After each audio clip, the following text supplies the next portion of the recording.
Brought to you by the Every Dollar app. Start budgeting for free today. Normal is broke and common sense is weird. So we're here to help you transform your life. From the Ramsey Network and the Fairwinds Credit Union studio, this is The Ramsey Show.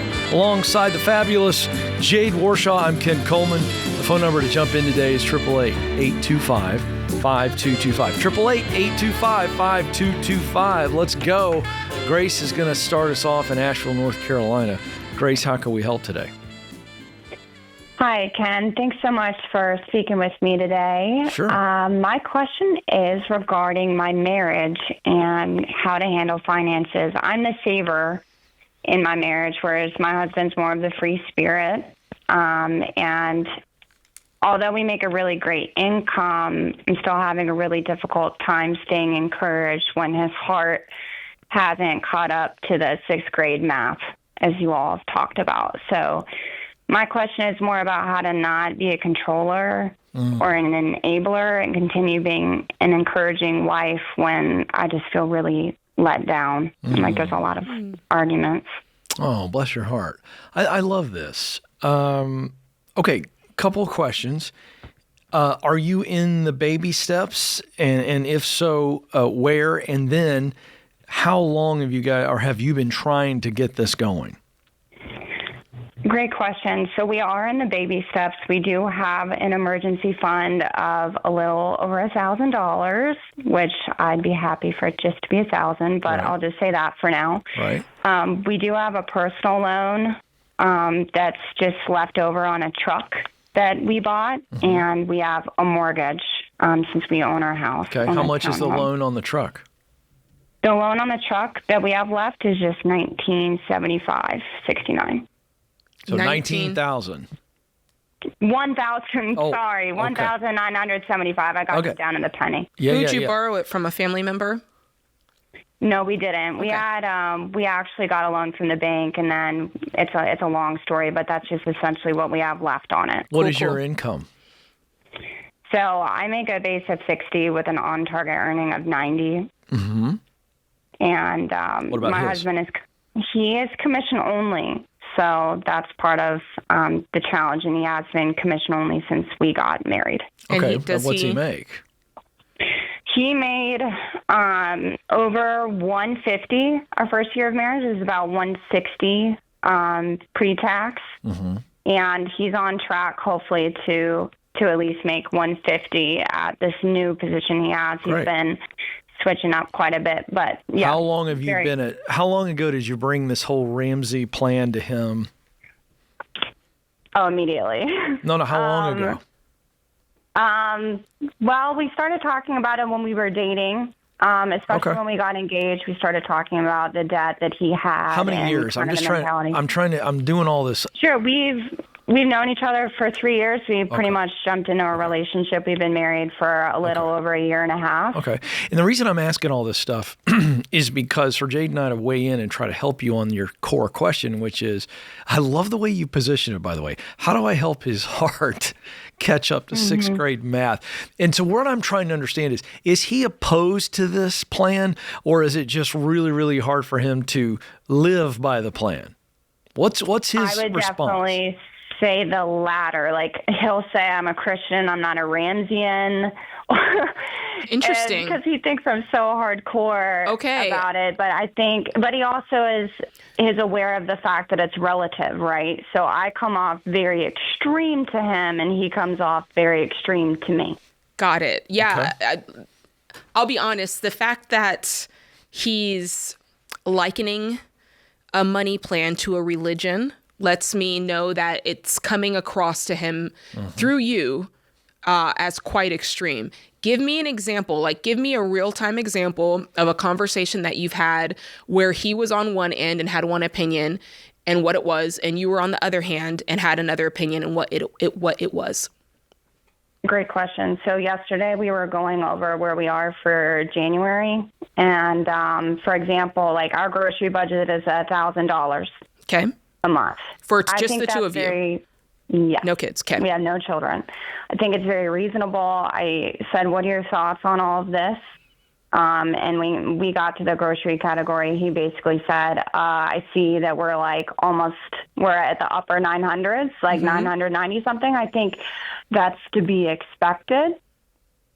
And I caught it later. I said, well, why would you say that this is to be expected? If we have a budget of $1,000 and we're on the mark to essentially double it, why would we have agreed to this? Are you saying it more so needs to be $2,000? And he'll get really upset because I come off like I'm trying to preach to him or coach him or like tell him that he's not really getting it, that this isn't okay. So I feel like I'm also very passive. And it comes off disrespectful, but I'm also like getting really, really frustrated. Go back for me. I may have missed something. So the budget's 1,000. You're up to it at like 990 something. Help me understand the doubling part. I think I missed that. Yeah. So I basically said because we're at the middle of the month and we're doing so you need to slow down. Yeah. You're saying we need to slow down. We're up at it. I just want to make sure I understood that properly. Right. And he was more so. Said, why did you say this is to be expected? Like when he looked at it, he said, well, that's to be expected for groceries. Understood. And I was like, well, why are you saying that? Okay, understood. Because you're saying we set a boundary, we should stick to the boundary. And he's saying, well, this is just an indicator that this is what we spend. So if we go to 2,000, that should be accurate. Okay. So here's what I want to, just a fun experiment. Okay. I want you to pick one word answers to these two questions, Grace. Okay. And don't overthink it. Okay. I'll try not to. Okay, great. I just want you to go top of mind. Okay. If you were to pick one word to describe what you value about money, say what is that one word? Safety. What is it? Safety. Safety. Okay, great. I thought that was going to come out. What do you think he would say? What's the word? Freedom. Freedom. I knew it. I did too. So the reason I've gone to this is because I actually think this is a 100% marriage conversation. This is not a money conversation. You guys, and you are different in that you said that you're the saver and he's the spender, and Dave has talked about the natural. But I actually think for you guys, you got to go below why each of you is one of you's the spender, one of you's the saver. And I think when you're attempting to adopt a value system like Ramsey Solutions, the baby steps are based on a value system, right? And it's really hard for some people to get into that system. It's easier for others, okay? Because Dave's got a very rigid plan, right? No wiggle room, a lot of black and white. And people that aren't naturally black and white, who aren't rigid and disciplined, at times can have a harder time adopting it. So we can't really solve this for you, but other than I believe that I would start over. I really believe that I would sit down with a therapist and not make this heavy with him. Just go, you know what? I've been too intense. I think you've led the system, so I think you've got to lead the healing and the reboot. And I think it needs to be, let's start over and let's give it to the therapist, not because our marriage is dying, because I think we need to reset on a very important issue. And I've got some safety issues with money. And you're so amazing. Can we restart? And I think if we start with a therapist on language around this and then restart, I think you guys can heal on this.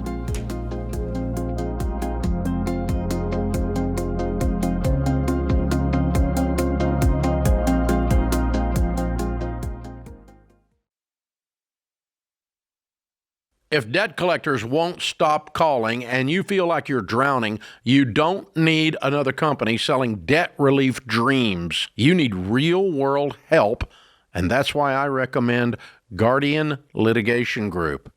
Guardian's not a call center. They're actual attorneys who can step into the courtroom and fight back when creditors try to sue you. Now look, debt settlement isn't pretty. I'd still rather have you get out of debt the old-fashioned way.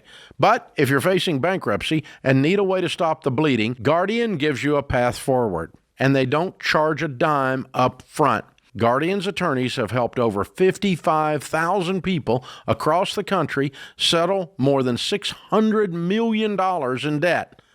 They'll help you stop living in fear every time the phone rings and take back control of your life. Go to guardianlit.com/Ramsey. That's guardianlit.com/Ramsey. Attorney advertising. Results may vary and no specific outcome is guaranteed.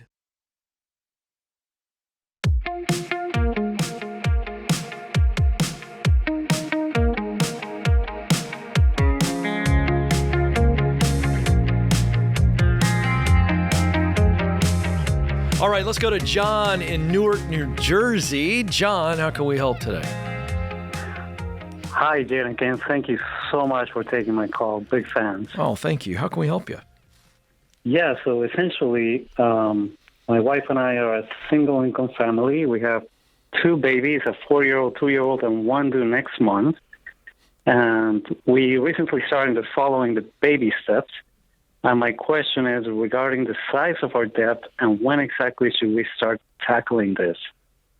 So we have about $600,000 in student loans plus a mortgage and 2 car leases, which after listening to Dave Ramsey, we're going to get rid of. How much is the student loans?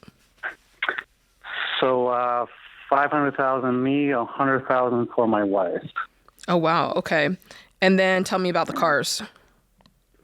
So the cars are 2 leases, just an F-150 and an Expedition. What are the prices every month? We pay about $800 for her car, about $600 for mine. My. Okay, this What is is your, an expensive situation. Yeah, I know. We made these before listening to Dave Ramsey. What's your degree in for $500K? I'm a plastic surgeon. Good. Oh, what's your income? Did we ask that? It's about, it varies a little bit, but it's about $750. Excellent. Great excellent. news. Excellent. Well, Okay, that's I feel the way good better. news. Yeah. Okay, so this kind of puts it in perspective. It's all relative, right? Depending on the numbers. So when's the baby due? Baby due is in 3 to 4 weeks from now. Okay, and what money do you have saved? We have about $122,000 in a high yield savings. Okay, so you've got, would you say that covers 6 months of expenses or 4 months? How many months of expenses does that cover? That should cover about over 6 months. Over 6 months. Okay, great. So I would say, typically we say when there's a baby coming, you're kind of in stork mode, save up as much as you can. You've got plenty saved. Yeah, but hold on. Let's just get real here. What's your take home? As a plastic surgeon, what's your average take home in a month? So in a month, I've been averaging about 34. Right, you got plenty of money. 34. You got gobs of money. You can fix this so fast, it's not even funny. Well, Jay's going to walk you through it, but I don't think he needs to stack up. No, I said he doesn't. I'm just also saying for the benefit of a listener who is used to us saying, if there's a baby coming, stop and gotcha. save. Right. I'm explaining why he doesn't need to do that because he's got plenty saved. So you don't need to do that.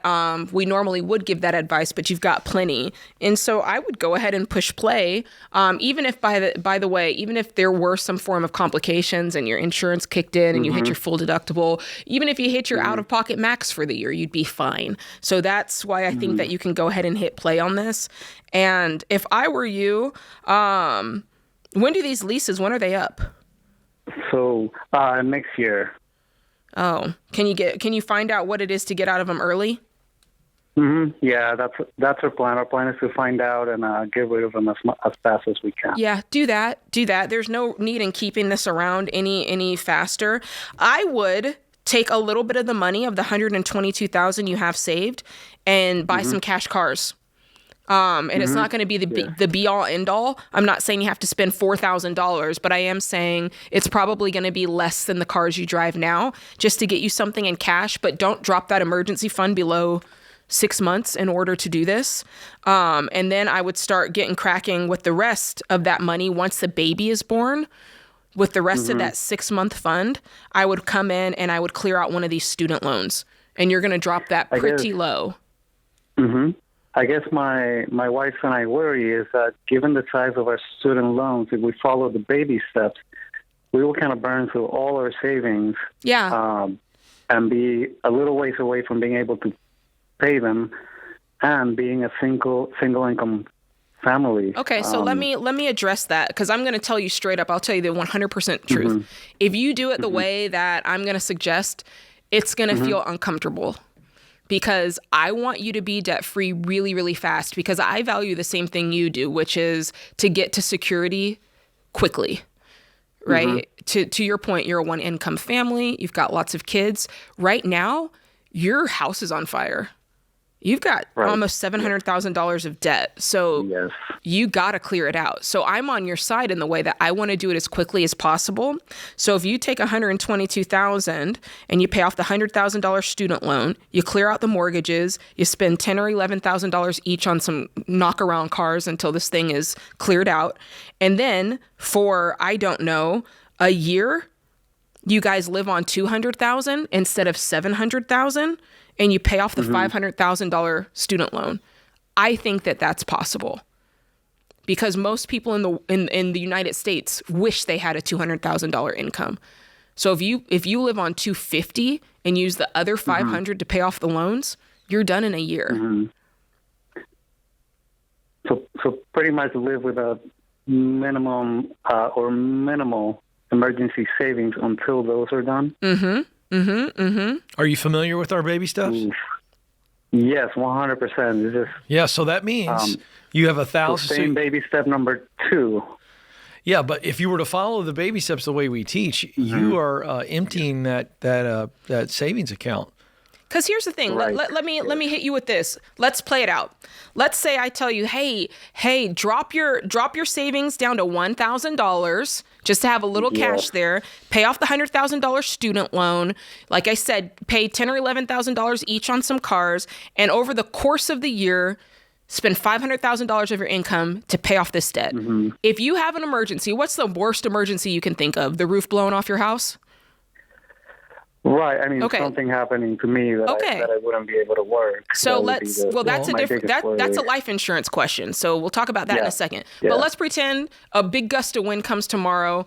You've taken your savings down to $1,000 and the roof blows off your house, right? Something crazy. You make $34,000 a month. I'm pretty sure you could stop paying debt for that month and cash flow whatever the emergency is, right? That's a very good point. Yeah. You see what I'm saying? Now, if you're concerned about your being a one income family, that's a life insurance question. And disability. And disability. Do you have life insurance? I have both, yeah. Okay, then you're covered. So the point is, if something happens to you and you can no longer be a plastic surgeon, have you put in place policies that would take care of you and your family? I have, yeah. All right, then. So what are we stressing out about? Now, we know this is extreme, but let's play the numbers out so you can catch a little vision here, because Jay just played out how you can knock off, a lot of debt. So if you fix these car leases and can get out of these, and then you knock out your wife's student loan, now you've got a $500,000 chunk. How much money, if you're on a tight budget, could you put towards debt, that student loan, every month based on the 34? Yeah, I think projecting with the 3 babies, we could probably put away at least maybe 15 or a little more per month. Great. So let's keep it at 15 for round numbers, right?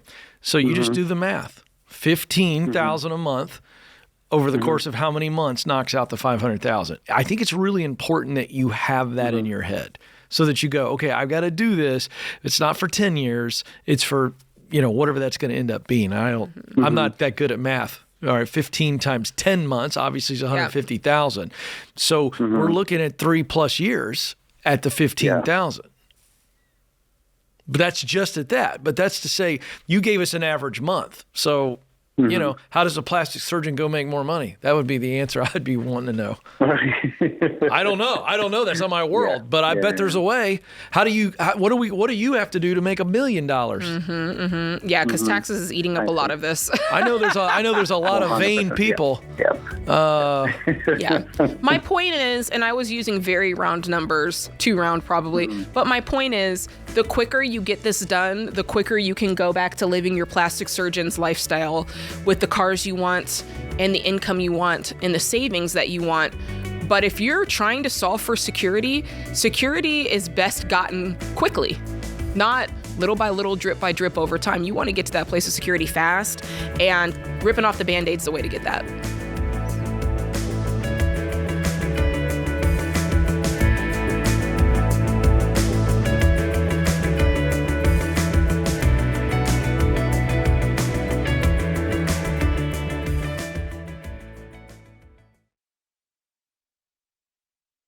If you missed open enrollment, don't panic. Most health plans lock you out for the year if you didn't sign up by December. But Christian Healthcare Ministries lets you join anytime. CHM offers a simple, flexible, and budget-friendly alternative to health insurance, and you can join anytime. That's right. No open enrollment deadlines. CHM is perfect if you're self-employed, starting a business, or in between jobs because it gives you options without those out-of-control COBRA costs. And CHM isn't insurance. It's a community of believers coming together to share medical bills and pray for one another. That's real peace of mind. You're not just sharing costs, you are sharing community. And families have trusted CHM since 1981 with billions of dollars in medical bills shared. You can see any doctor or hospital you want with no network restrictions, and members say that they often save hundreds of dollars a month compared to traditional insurance. So make a change that fits your budget and your values. Check out chministries.org/budget to learn more. That's chministries.org/budget.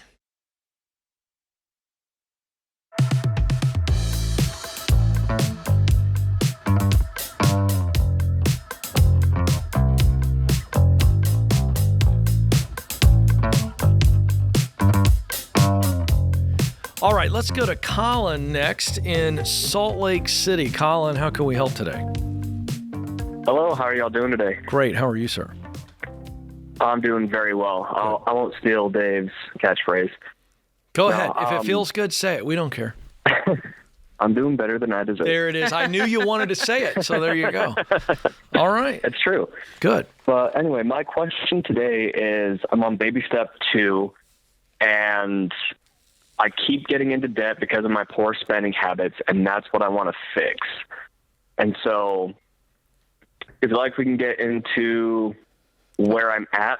No. Where at my debts? Not yet, because I think you just presented what you really need to fix. Mm-hmm. Now, I'll turn it over to Jade to walk you through how to get out of this very specifically, but let's dive into this. What do you think? Here you are calling a big show, and you're bearing this to the world, because I think you're probably sick and tired of this. Yes or no? Yes, okay. I am very sick of it. All right, then what do you think is causing you to spend irresponsibly? What do you think's below the surface? Well, I'm pretty young. I'm 24, and I never really learned how to manage my money well. I had people who tried to teach me, but I didn't listen. And I started making really good money pretty early on. Who tried to teach you? My dad. Okay. He tried very hard to teach. Okay, and what kind of money are you making? I'm making about $60,000 a year base, but last year I made just under $80,000 with overtime and everything. And then be really honest. Tell Jade and I what you spend your money on. If we were to go through and do an audit, and what would we find that we would consider irresponsible? A lot of things. Mainly, biggest one is probably going to be food, right? Even though I meal prep, sometimes I want to go get some food. Sure. But the bigger ones are nice things. Like what? Living outside of my means. Like what? So, I'm trying to think of some. I'm sure they're sitting in your driveway. How hard is it for you to remember the big things you've bought in the last 12 months? Yeah. What are we talking about? In the last 12 months. So, of course, I have a motorcycle. I have an SUV. Right? I got those. And that takes up the bulk of my debt. Okay. But and are you there's taking a lot trips? Of smaller things. No, I'm not taking trips. It's mainly buying higher quality things because I don't like buying cheap things multiple times. Okay, so are you buying higher quality things on debt, or are you using cash? In some cases, it's using debts. Okay. Who are you trying to impress? Probably myself, but that could be a lie. I don't really have anybody around. I'm single. I'm not in the dating market. Here's the deal. We'll save time because you don't have to answer that now because that's putting you on the spot, but I think that's a legitimate question you need to wrestle with. I also think the question you have to wrestle with is, what does success mean? Because if success to you means I can buy this, I can buy that, I can buy that. And it just is a list of things that you can buy. You'll just keep buying and buying and buying.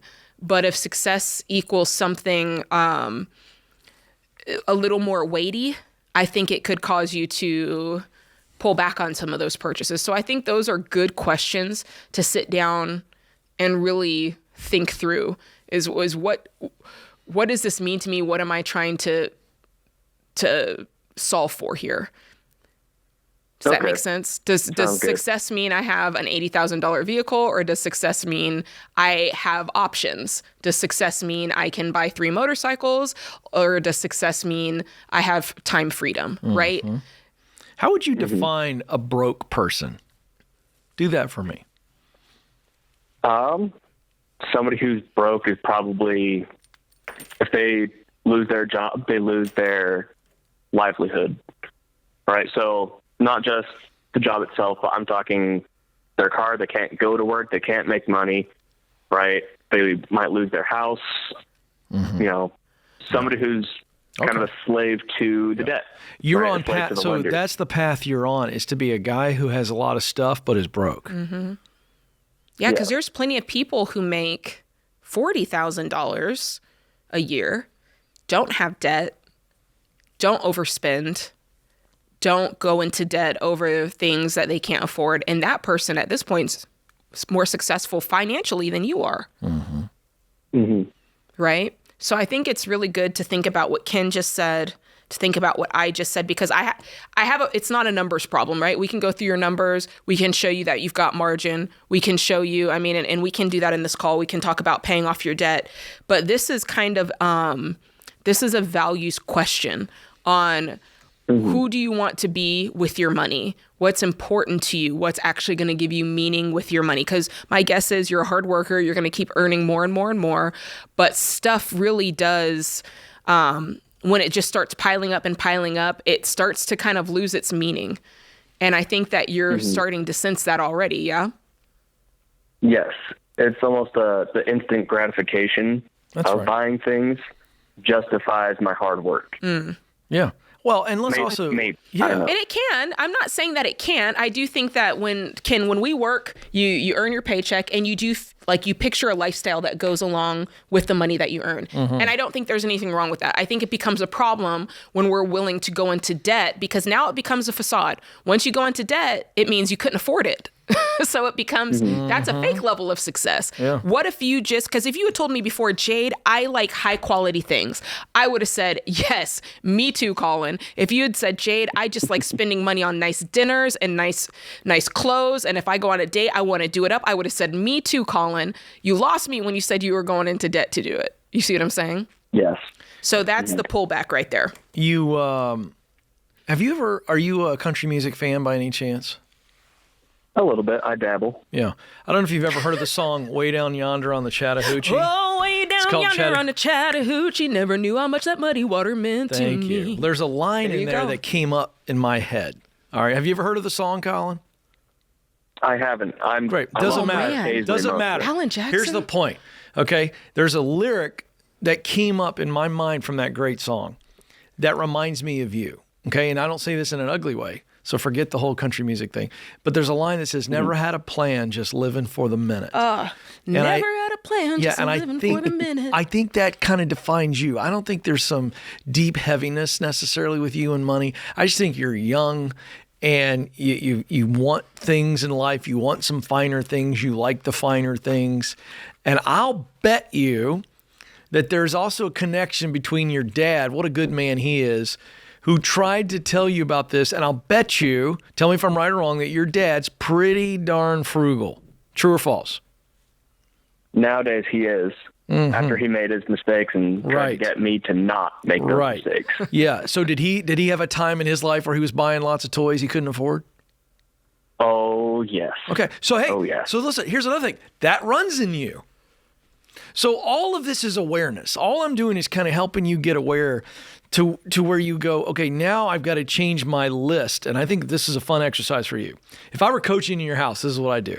I go get out a legal pad, draw a line down the middle, and I want you to write have to on the left and want to on the right.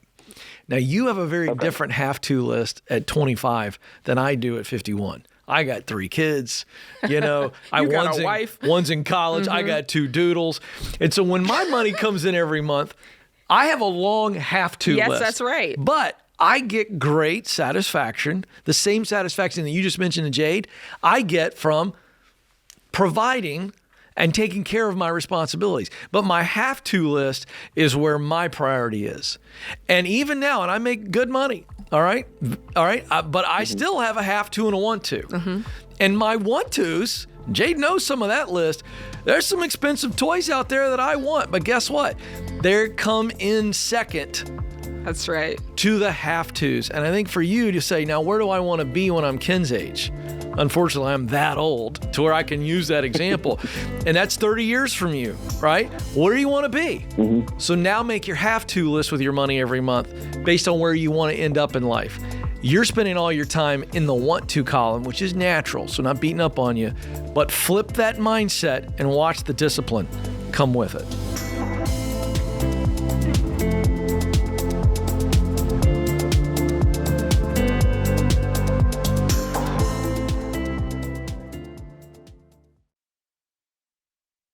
Everyone is at risk of identity theft. I don't care if you're a hermit living off the grid, listening to the show on a battery-powered radio. All of your data collected by every company you've ever done business with lives online.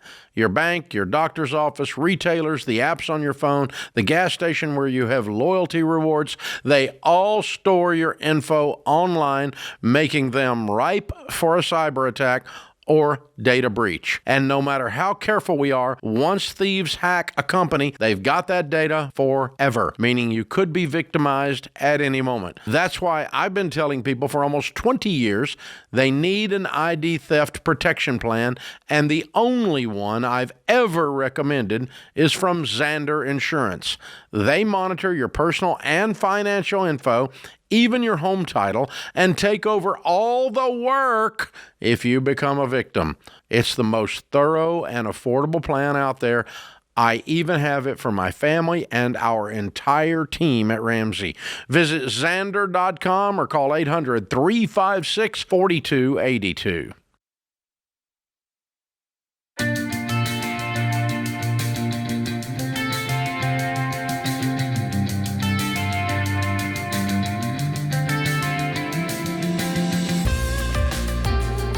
All right, if you're wondering where all your money went in 2025, don't experience too much shame. A lot of people like you, that's pretty normal.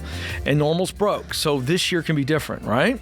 So let's get a head start. Download Every Dollar. It builds a personalized plan for where you are with your money to help you get where you want to be with your money.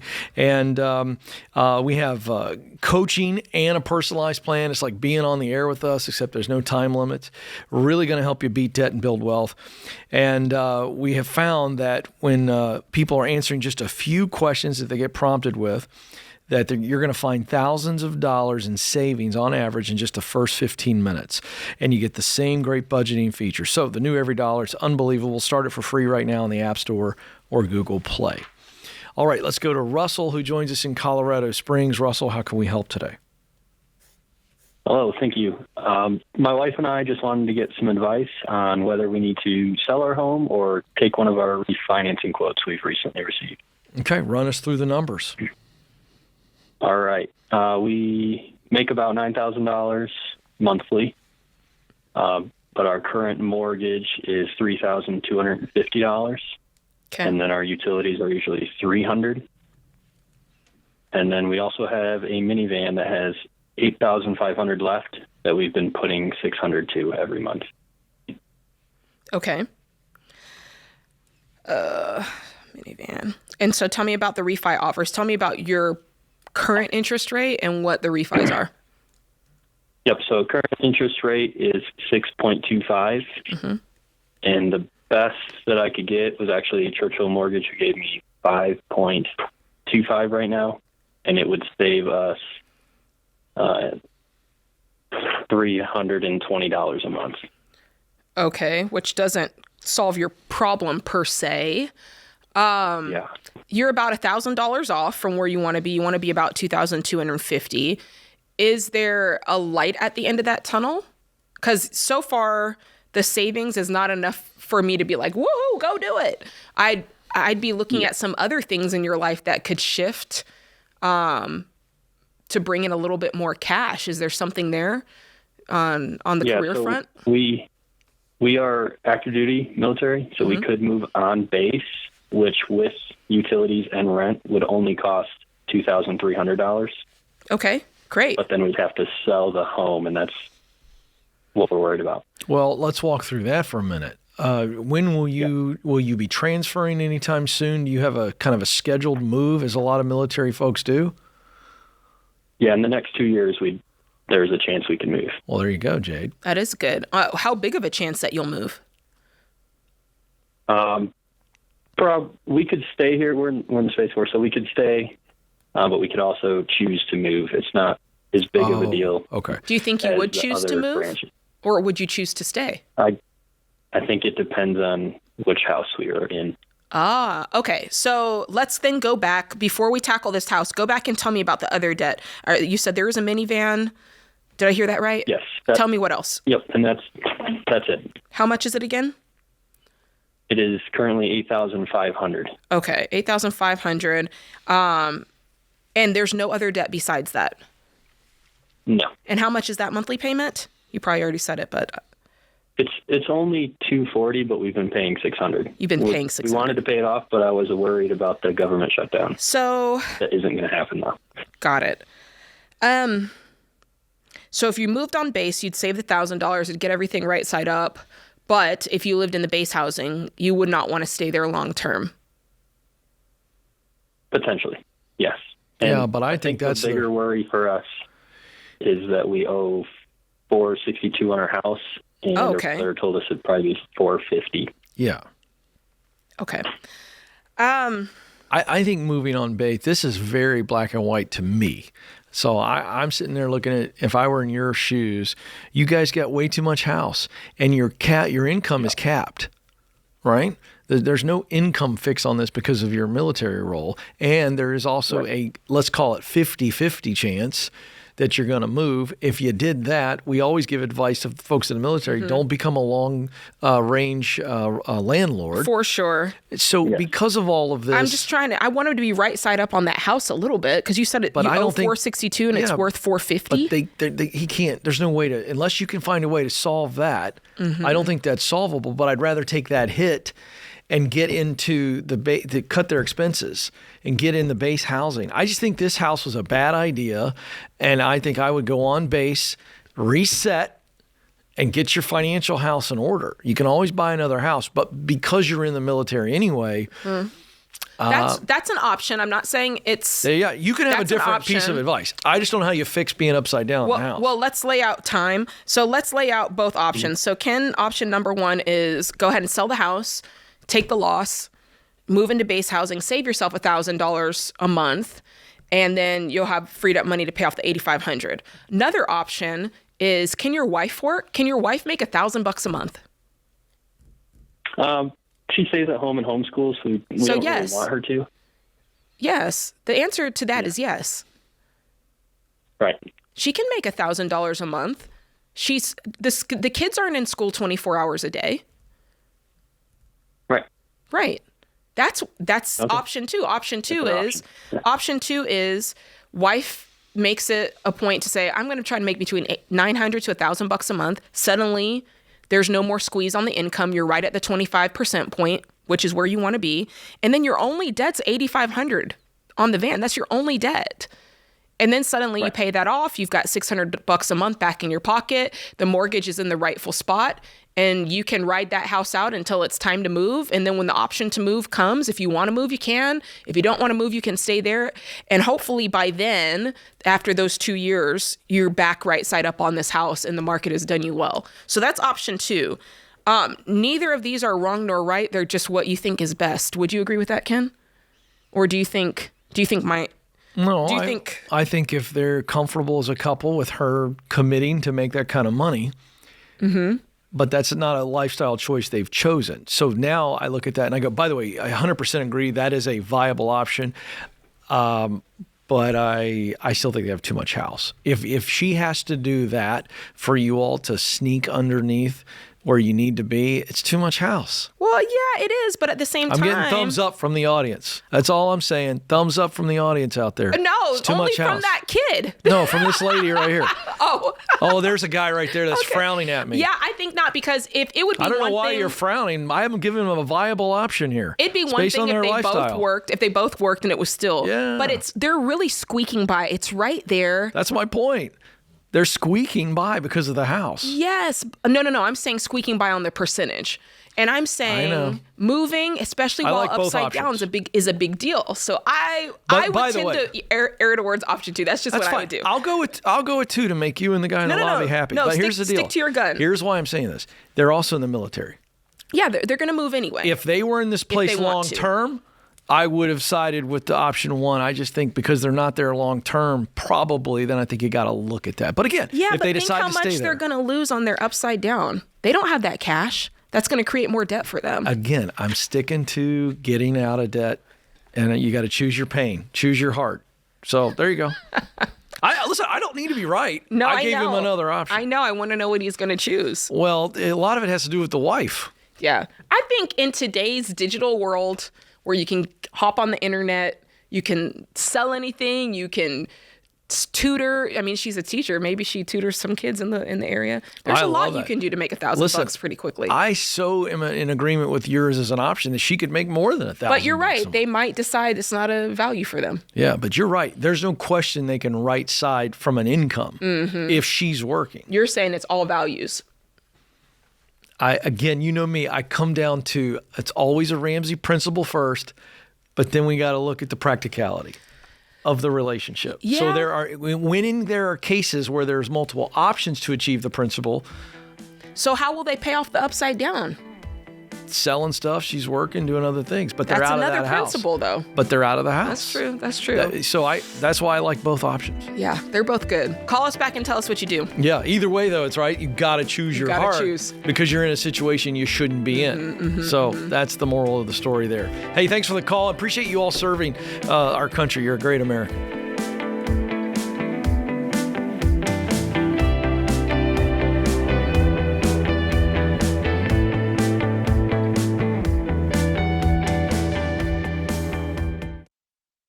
I love entrepreneurs. Don't forget, guys, I started my company on a card table myself. So I know what it's like to have people counting on you, your team, your family, not to mention your customers. And when you're the one signing the paychecks, you can't afford to fly blind. But I'll be honest, early on, one thing that nearly sunk us was wasting time with spreadsheets that didn't add up because business units didn't talk to each other. I finally told my team, just fix it. And they did. We got NetSuite. That was years ago, and we've never looked back. See, NetSuite isn't just for tech giants. It's built for growing businesses like yours. Over 43,000 businesses already run on NetSuite, including a lot that started just like you. And now, with built-in AI, NetSuite is helping them even more. It's one system connected to every part of your business for real-time insights, not guesswork. NetSuite AI flags inventory issues, cash flow risks, even supplier delays before they become problems. So you can trust the data, stop wasting time, and make the right decisions faster. Take a free product tour today at netsuite.com/Ramsey. That's netsuite.com/Ramsey.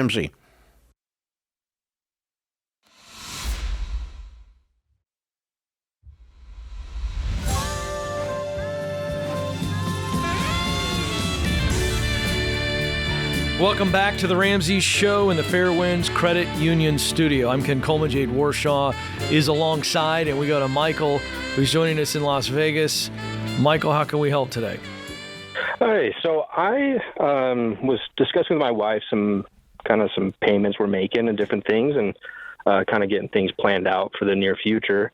And one of the clouds that's kind of hanging over us is the money that we owe her parents. And a lot of it kind of came into the relationship from before I even met her. And so I was just kind of wondering how I should go about a conversation with my in-laws to try to kind of figure this out, and I guess what's right for me to ask for, and I guess just how to go about it all. So did she owe them money on her own before you got married?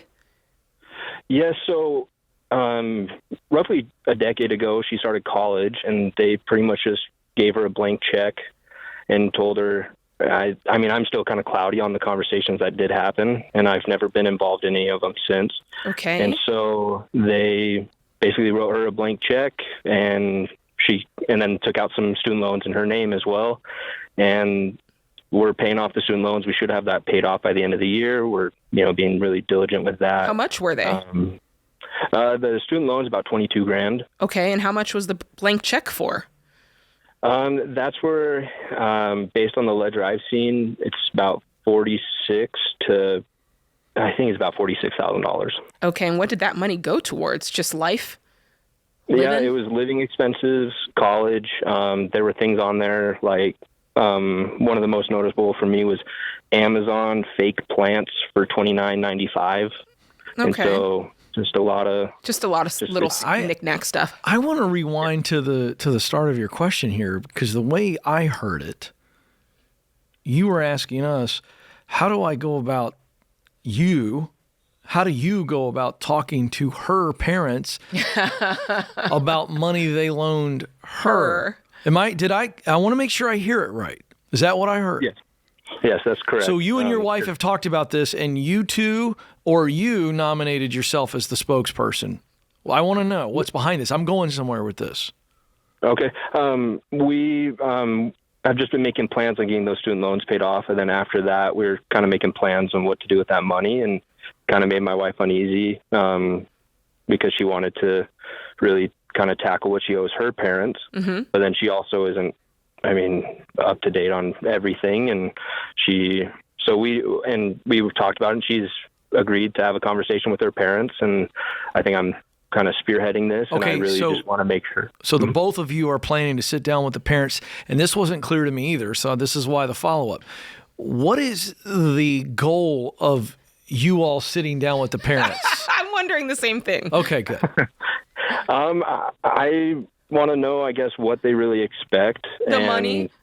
Yeah, the money. If that's something that, we're really supposed to pay them back for this $30 for plants, even, things like that. Yeah, well, wait a second. Wait. Is it not clear to you two right now that they expect her or you too, because you're both together now? Is it not clear as to whether or not they expect you to pay it back? They have only told her, just pay it back whenever you can kind of afford wait, it. I'm gonna go. I gotta go in on this. So if I go to the bank and I borrow, I don't know, $46,000, and I spend it on, I don't know, fake plants and some other doodads, and just it adds up little over time. I like that. If I go into the bank and say, you know what, I don't think I should pay you back because I spent this money on fake plants and whatnot, they're going to go, we don't care. You borrowed the money and we'd like it back, right? So it's the same thing here. It doesn't matter what she spent it on. Clearly you don't agree with the things that she spent it on. Clearly you view it as somewhat wasteful, money that shouldn't have been borrowed. That lives over here in a separate conversation.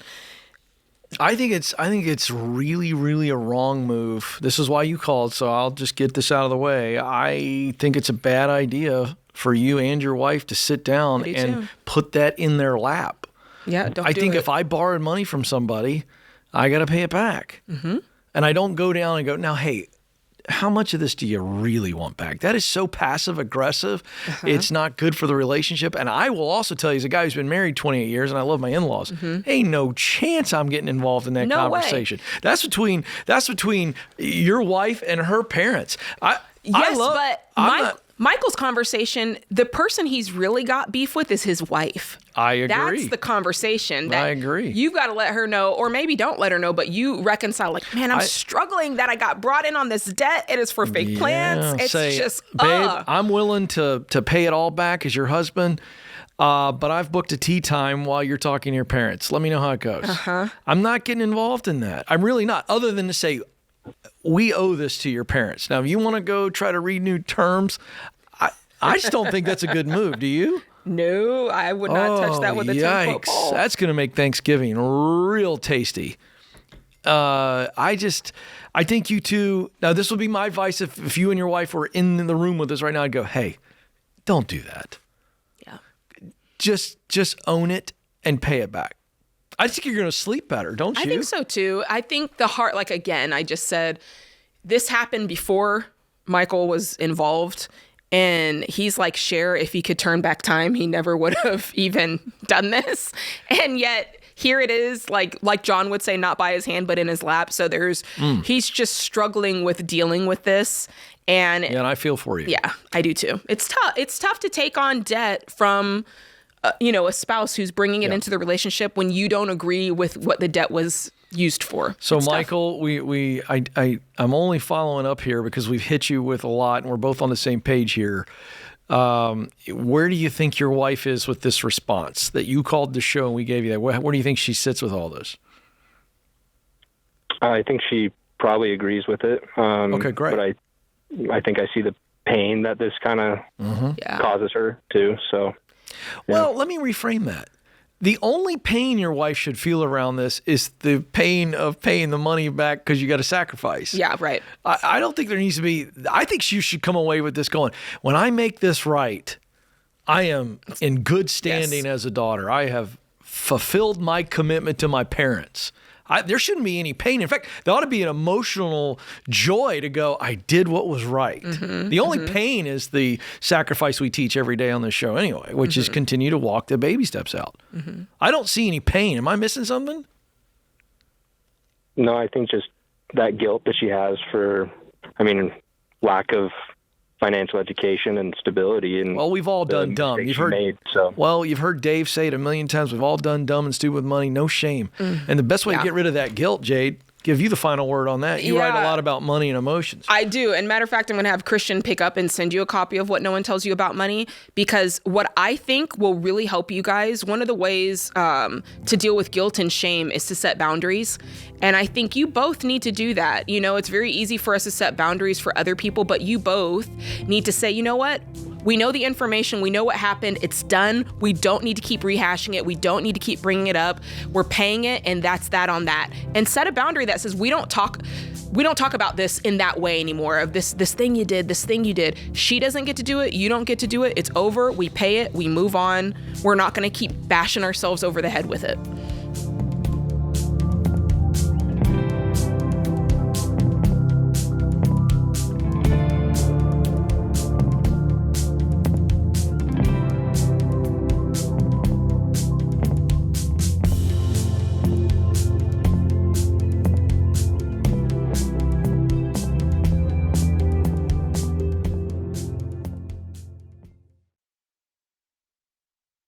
Hey guys, George here. Listen, just because it's 2026 now doesn't mean 2025's ideas all go away. Some things are timeless. Like if you want to win with money, it's still the same playbook. Budget like your money depends on it, avoid debt like $10 lattes, and build wealth on purpose.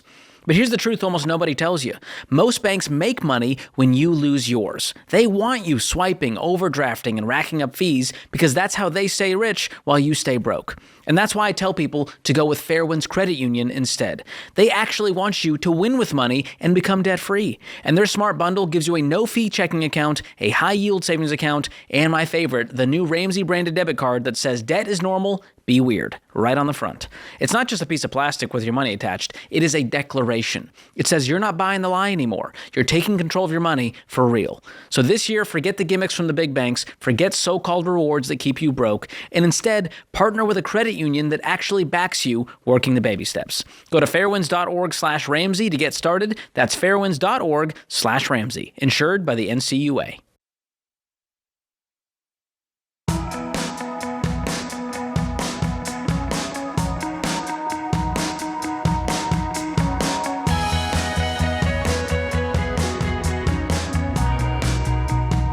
All right, next up is Karen in Detroit.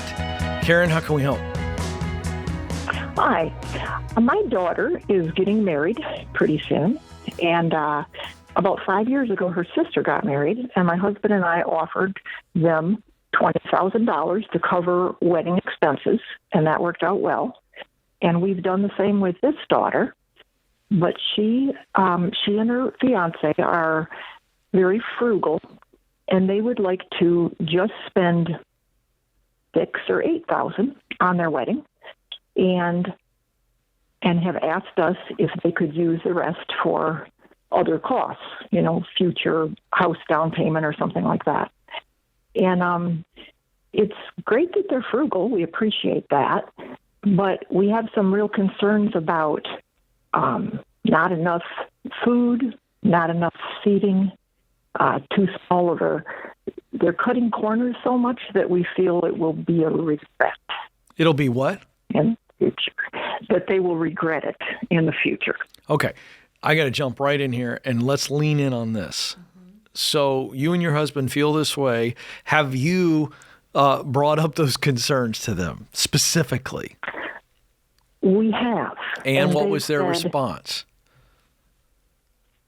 We believe it is a waste of money to spend so much on one day. And our values are more that we just want to save money. And we're okay if it's a real minimalist day. But they do still want to have a full dinner and 150 people. Okay, so let's lean in on that one. Did you start walking through with them? How are you going to feed 150 people? We did. And what'd they say? And it's okay if we have minimalist food. We don't like need what? Like hors d'oeuvres or pizza rolls? Like, what are we saying? Well, yeah. Like, do they have a real plan? Is what I'm. Yeah. So I don't keep asking 100 questions. I'm getting at, do they have an actual plan? And then the second question is, if they do, you just don't like it. Is that true or false? They do have an actual plan. Okay. You're embarrassed by it. Well, we are. We're inviting a lot of people. We're not even sure they'll have chairs. Can I just say, and Jade probably will not like this. I just am thinking of past calls. Go ahead, Ken. I am ultra conservative on wedding costs. And I say, this is a fabulous young couple. And I say it's either a gift or it isn't. And if the money is a gift, when I give someone a gift, all right, let me just use Sam as an example. All right, I know Sam loves shoes, for instance. If I buy Sam a pair of custom Jordans or something or other, and I give them to him, and Sam's going to be like, "Oh my gosh, thank you," and I go, "Hey, now listen, I don't actually want you to wear these outside the house." That's wild. That's too much. But my point is, yes, it's insane, but it's a true example. Yeah. If I give Sam a gift of shoes, I don't get to tell Sam how and where he wears his shoes. I'm giving him a gift. And I actually think you should honor this request and you need to get over it. And I would start bragging on him. I love the fact that their response to you was, our values are this. I love that they actually have a plan. And you know what? As much as you joke about it, if they want to offer pizza bagels, step into it and tell all your friends, we want you to come honor our daughter and whatever, and son-in-law. And you know what? This is the most frugal couple. It's not your normal wedding, but we're so stinking proud of them, and they're going to take what they save on the wedding, and they're going to put it to starting their life off and paying off debt and change the narrative, because I'm going to tell you, I'm preaching right now, but if they feel what I think they've already felt from you, and you don't change that tune, there's going to be resentment around what could be the most special day of their life, but it's their special. So that's it. I'm out. That's all I got to say. I concur, my friend. Wow. I 100% agree. Because everybody has a picture of what a wedding should be. You guys came up with that amount based on what you think a, quote, good wedding would cost, is my guess. And so the hardest part is, I think, for the parent and for the child, is when you're not matching up. And I think everybody's probably experienced it who's been married. The parent wants one thing, the bride or groom wants something else. And ultimately, it's the bride or groom's wedding. Now, I got a hot take. Remember this, Karen, 50% of the wedding attendees don't even care about the wedding. They don't. It's dudes.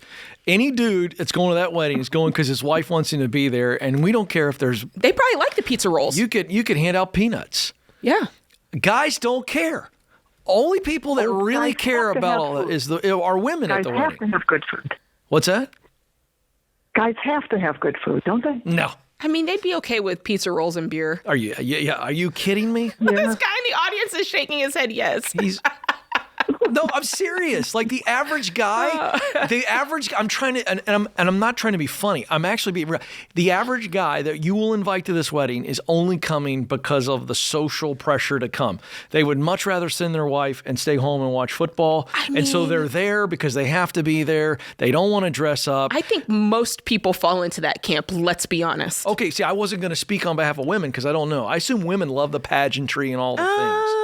If it's a best, if it's our maid of honor or like a best friend or a sister, okay, yeah, a family member. But if it's just Linda from church or from work, it's like, I gotta go. 100%. I gotta get a gift. 100%. You know why? The meal makes me stay at this place I don't want to be at longer. The cake is the best part.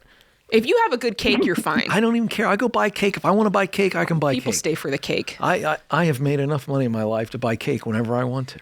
So if I want cake, I'm not staying at a wedding for cake. I'll just go to Kroger and go, hey, Stacy, I just want cake tonight. I'm just saying, when you go to the wedding, the thing that you look forward to is not the ceremony. It's not you're looking forward to the cake at the end. The only thing that guys look forward to at a wedding is when they get in the car and go back home. So the point here, Karen, is I love this couple. They don't need to spend the money on this. They don't need it, and it's okay that they're doing something different, and it's okay that you don't understand it. It's okay that it's not the way you would spend the money. I think that that's just them expressing themselves within their values, and I like Ken's idea to just get with it and be like, this is going to be fun. It's going to be different. And yes, ma'am. And I will throw out something else because I've been so whatever you could call me, plain spoken on this.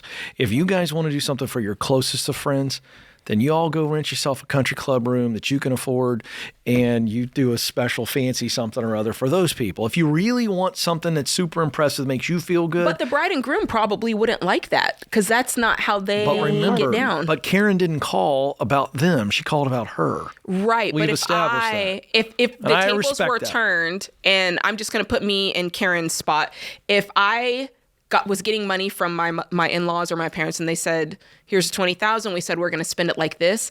And then they came to me and said, well, then you need to come to our party over here. That's our country club folk. I'd be like, I don't want to do that. I'm just trying to be nice and spare your feelings. I get it. Trust me, I get it. I really do. I understand your position. But I was just trying with a little bit of levity to go, it's not as big a deal as you think. Yeah, it's really not. You know what I mean? No one's going to look down at you. I'm not worried about people looking down at us. You just don't want it to be... Well, you said you were embarrassed. That's why I chose that language. As my friend would say, she calls it budge. When something's like not up to standard, I guess like low budget, like budge. You don't want it to... Yeah. It's a new word. And it doesn't need to be glorious. Just enough food and enough basics. Yeah. Chairs...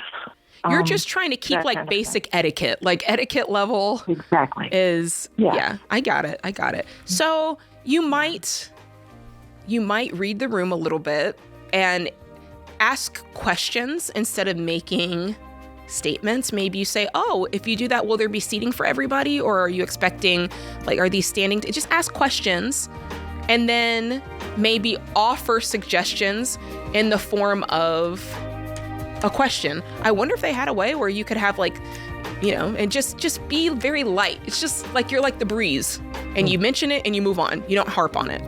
I just think get a nacho bar. Everybody loves that. Buffet style. Get after it.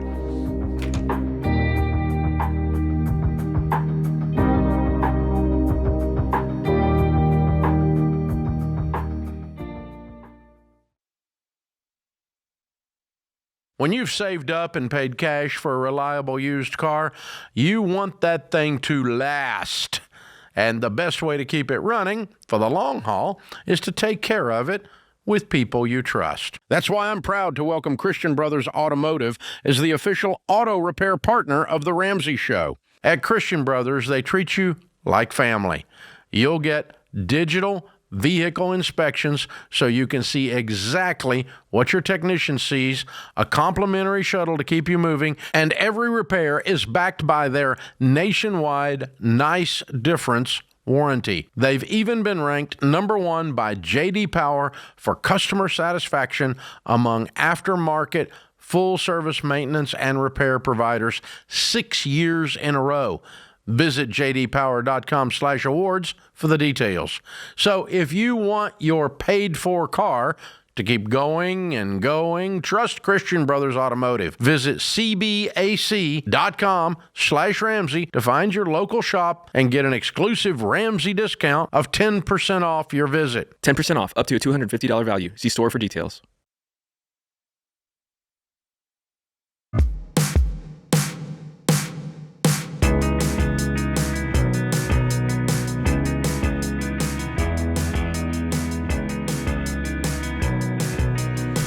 All right, question for you folks. Are you staying on track with the baby steps?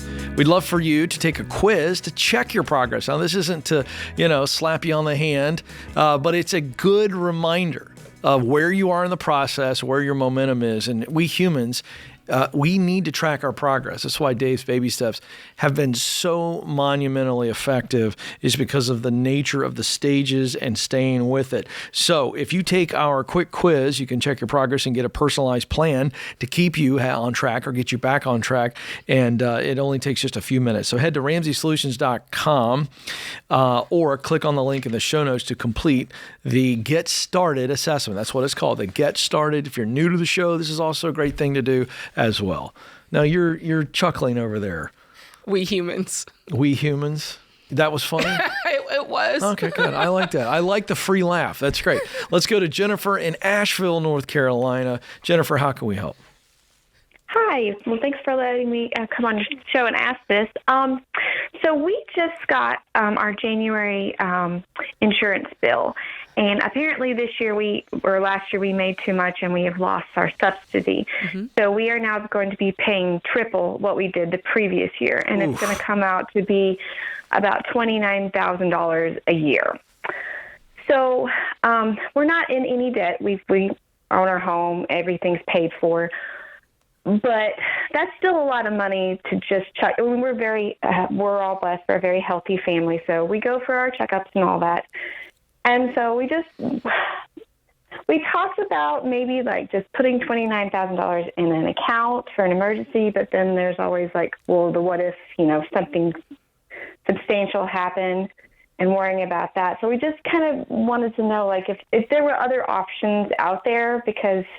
Well, did you shop it, or did it just lapse over and then this is what you were stuck with? Well, it lapsed over, but then we shopped within, because we kind of wanted to stay with Blue Cross Blue Shield because I know our doctors accept that, and I'm afraid of going and getting like out of network and whatnot. But even within, like, that was still the cheapest option for us, for our family of 5.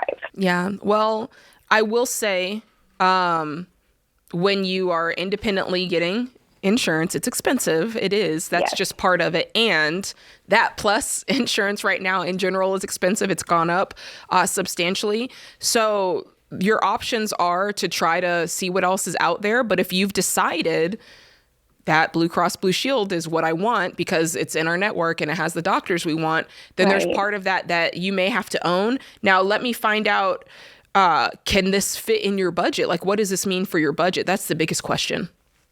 Yeah, I mean, like I said, we own all our homes and our cars and everything, and we net about $234 between the two of us a year. So so you can afford it.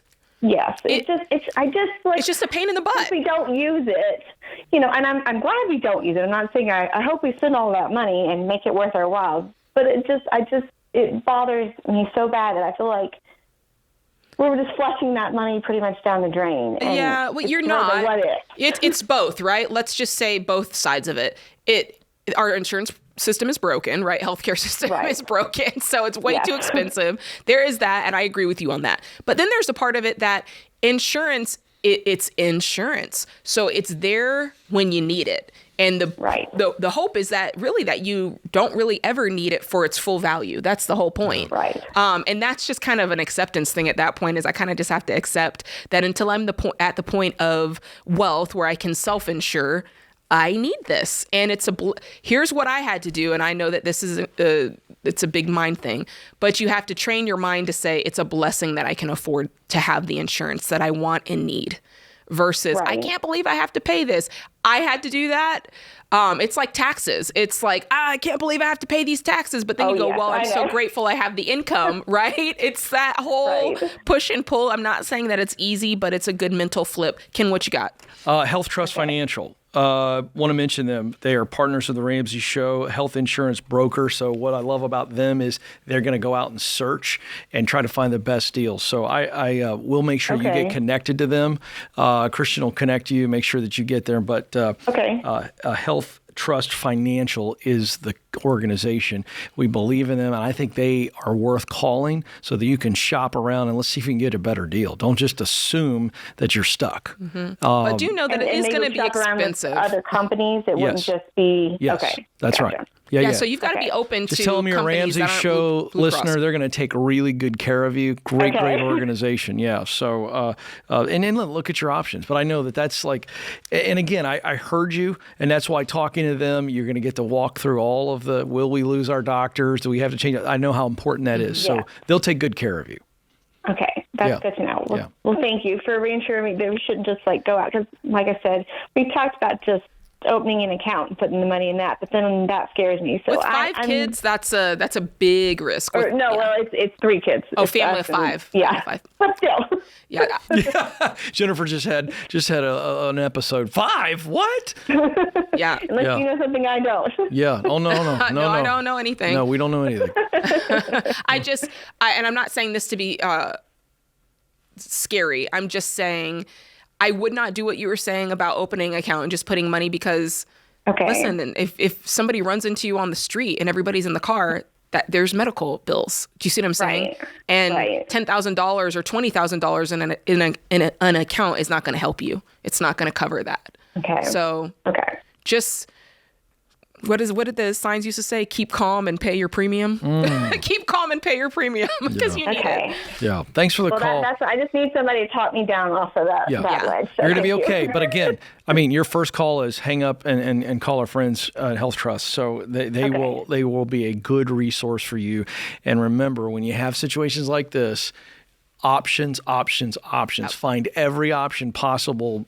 And it just kind of helps you in this emotional process, because it's tough stuff. Right. So, and I'm so sorry about this. I mean, you guys represent so many Americans, and I'm just going to throw this out there.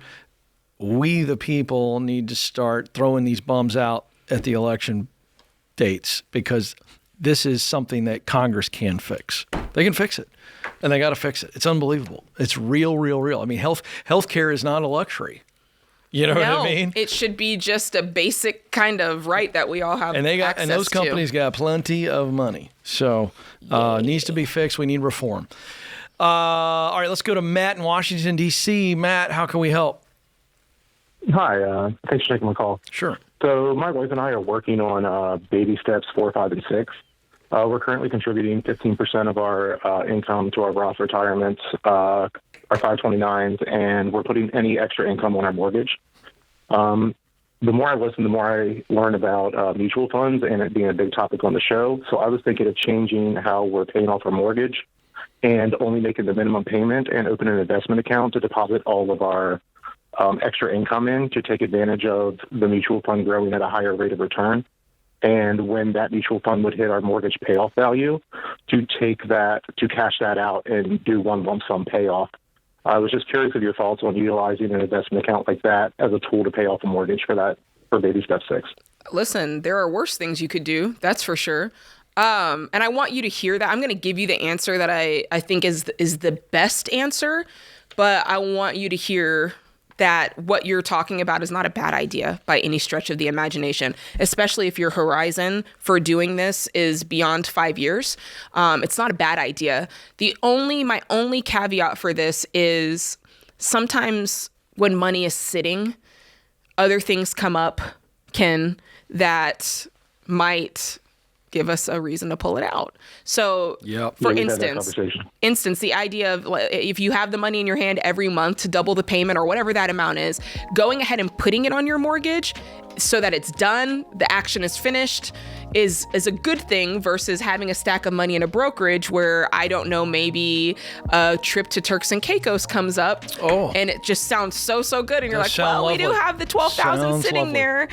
It's tempting is all I'm saying. Now, you do sound like the type of guy who would never be tempted to do anything, but I'm just saying. Yeah, we just want you to work the baby steps. The baby steps work, and they avoid all of that temptation. So don't try to rework the plan. The plan works for so many people. But you're doing great. Appreciate the call. Good question.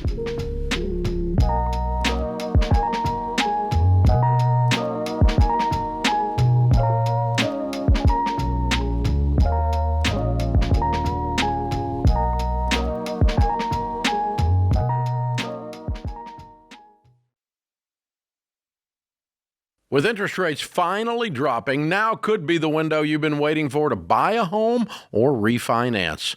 But don't just rush in blind. Sit down with someone at Churchill Mortgage who will tell you the truth and walk you through a plan to position you better for long-term success. Listen, markets go up and down.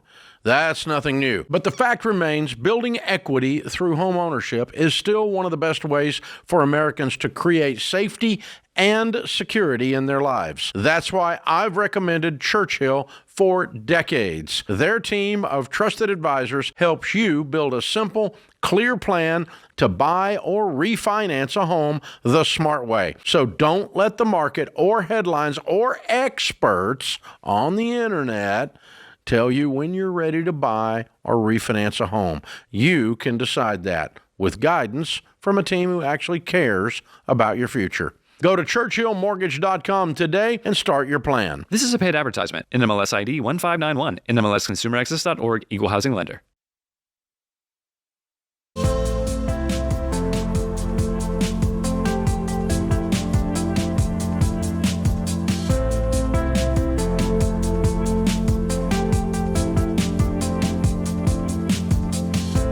The Ramsey Show question of the day is brought to you by Y Refi. You don't have to stay stuck in a defaulted private student loan forever because Y Refi helps borrowers take back control with affordable refinancing options that actually work. Learn more at yrefy.com/Ramsey. That's YREFY.com/Ramsey. Not available in all states. Alrighty. Today's question comes from Sarah in New Jersey. She says, my spouse thinks that line items in every dollar should be a sinking fund because if we don't use the money that month, it rolls over the next month for future use.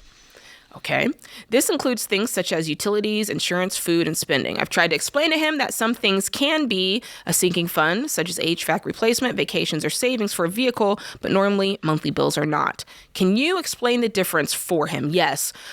So that question was a little in the weeds if you're just listening, but let's kind of break it down. So when you have your budget, obviously the income's at the top, and then down at the bottom in every dollar, you put all your expenses in there. That's everything from groceries to grandma's birthday. Everything you could spend money on goes on in the budget. Now, there are certain things that are not just monthly expenses. There are things that have the ability to happen every once in a while, but be a larger part of your income. Something like car maintenance, Ken, or something like if you know, your HVAC needs replacement. You can put those things on the budget, and you can do something on the budget that's called a sinking fund. It simply means that every single month you're putting aside a little in order to have a pool of money there. So it's just like a little mini savings fund. So if I know my HVAC is going to cost me $3,000, every month I can put aside $200 on my budget, and it's going to accumulate that money in a little pool for me so that it's there when I need it after a certain number of months has passed. So it sounds like what her spouse wants to do is make a sinking fund for every single item on the budget, which is a horrible idea because sinking funds are for things that we cannot cash flow in a single month. That's the best way to explain it. In a single month, I can pay the cable bill, or people don't have cable anymore. I can pay the YouTube TV bill, I do. right? I enjoy cable. Okay, that's good.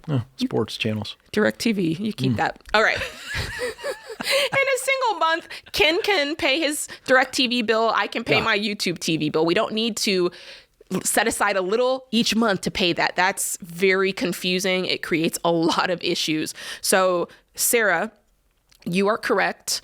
And husband, who will remain unnamed, yes, let's utilize the sinking funds for large ticket items or large ticket repairs or trips or whatever that we cannot fund in a single month or even really in 2 single months, right? That's what sinking funds are for. Yep, love that.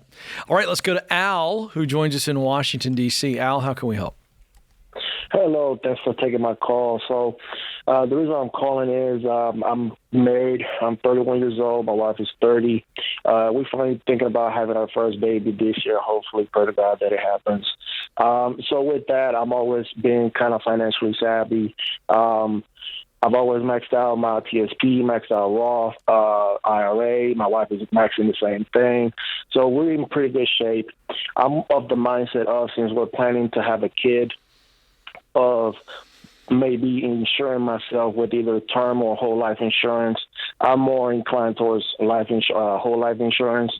So when I bring it up to my wife, she believes that I may be jumping the gun a little bit. And that's her mindset. The way she explained it to me was, we're going to be incurring into another expense.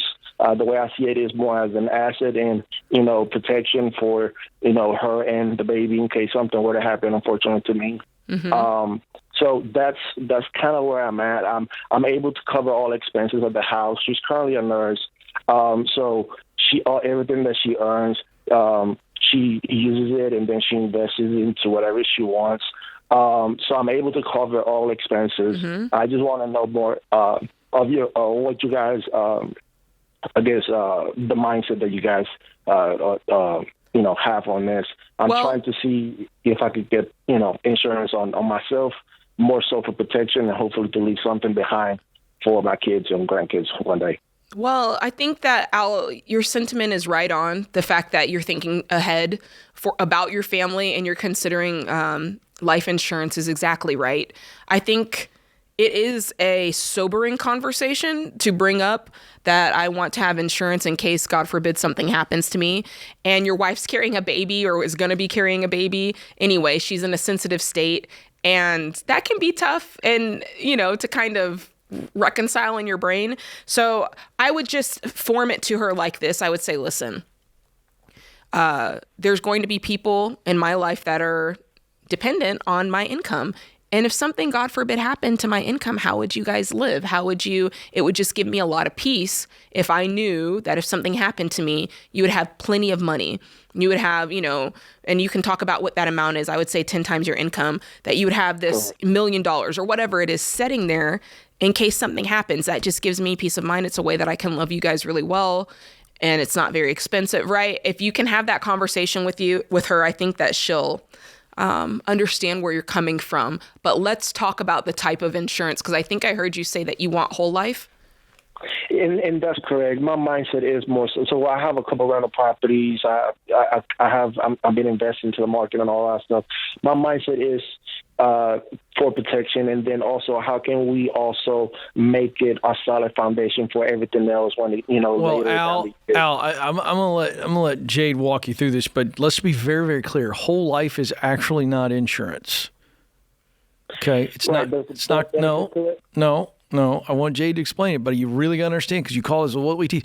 You need term life insurance at 10 times your income. That is what's going to protect your family. That's what's going to take care of your wife and kiddo if something happens to you. So I don't know if somebody's selling you on this, but it's not insurance. It's a horrible financial product. That's our position. You want term life, Xander Insurance. You want to call them up and have them walk you through how unbelievably affordable, by the way, term life is. But I'll let Jade take the thing on the why here. But we have never, ever, nor will we ever recommend whole life. In fact, if you want to get Dave Ramsey really hacked off, you call and you ask him about whole life. It's a bad product. I'm not going to get mad at you, Al, but I heard you say, because I think you have the right underlying thought. I heard you say you want protection. And so let's talk about the best way to get that. So with a whole life policy, let's pretend you're paying, I don't know, let's make round numbers. And these are going to be low. Let's pretend you're paying $100 a month for whole life. Well, part of that money is going to go to your premium. And then part of that money is going to go in another fund that's a cash value. Okay. And part of that money is being invested at a very low rate of return. And the other part is going towards your death benefit, that if you die, this is the money that your family gets. Well, why split that payment when you can get term life insurance and just pay for the policy? And then whatever money is left, you can invest on your own because you're into investing at a higher rate of return. So all we're saying is, why give somebody money that they're going to invest poorly for you when you could invest it at a higher rate of return for yourself? That's part one. But part two of this, Al, is if you die, they don't get the cash value. All that cash value that is accumulating at a very, very slow rate of return, if you pass away and that money's sitting there, it's not going to go to your family. The insurance company is going to keep it. And the only way that you could get access to that is if you cashed out the policy, if you got to it early, and at that point, you're going to have to pay a bunch of fees. So it's not a fair product for you. It's almost like having to choose one or the other. And so for that reason, I'd say, hey, just spend half the amount on term life and invest the rest on your own. Does that make sense? It makes sense. I understand your positions on term life insurance. I was, I guess, with the mindset of seeing it as double, two perspectives on things. So one being protection, and then also... No, protection is not... Mine gives you protection too, so there's no upper hand on the protections. So you gotta have another argument, because there's no upper hand on whole life for protections. So unless you have a better argument...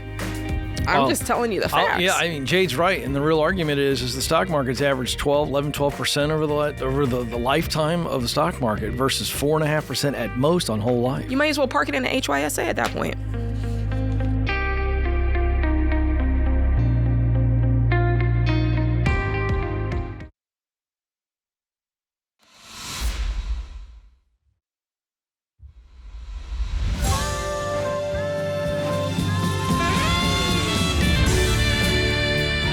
Welcome back to the Ramsey Show in the Fairwinds Credit Union Studio. I'm Ken Coleman. Jade Warshaw is alongside. We're excited that you're with us. 888-825-5225 is the phone number to jump in. Let's stay in our neighborhood here, Nashville, Tennessee. Zach is joining us now. Zach, how can we help? Hey, Ken. Hey, Jade. Thank you for taking my call. Sure. What's going on? Hey, so my wife and I'll try to be brief. We're 32 years old. We have $177,000 in debt. We make about $174,000 combined. About $40,000 that's overtime for me. But we have a tax return and a company bonus coming up that's around a $14,000 lump sum. We're trying to see if we should take that money and pay down to get rid of our auto loans that we have and get into something cheaper, or if we should just use our car loans as a line item and take that money and start doing our debt snowball. Mm-hmm. And also, neither of us are investing at the moment. Likely, yes, but I want to hear more. So break down the $177,000. Tell us what's the cars and tell us what's everything else. Sure.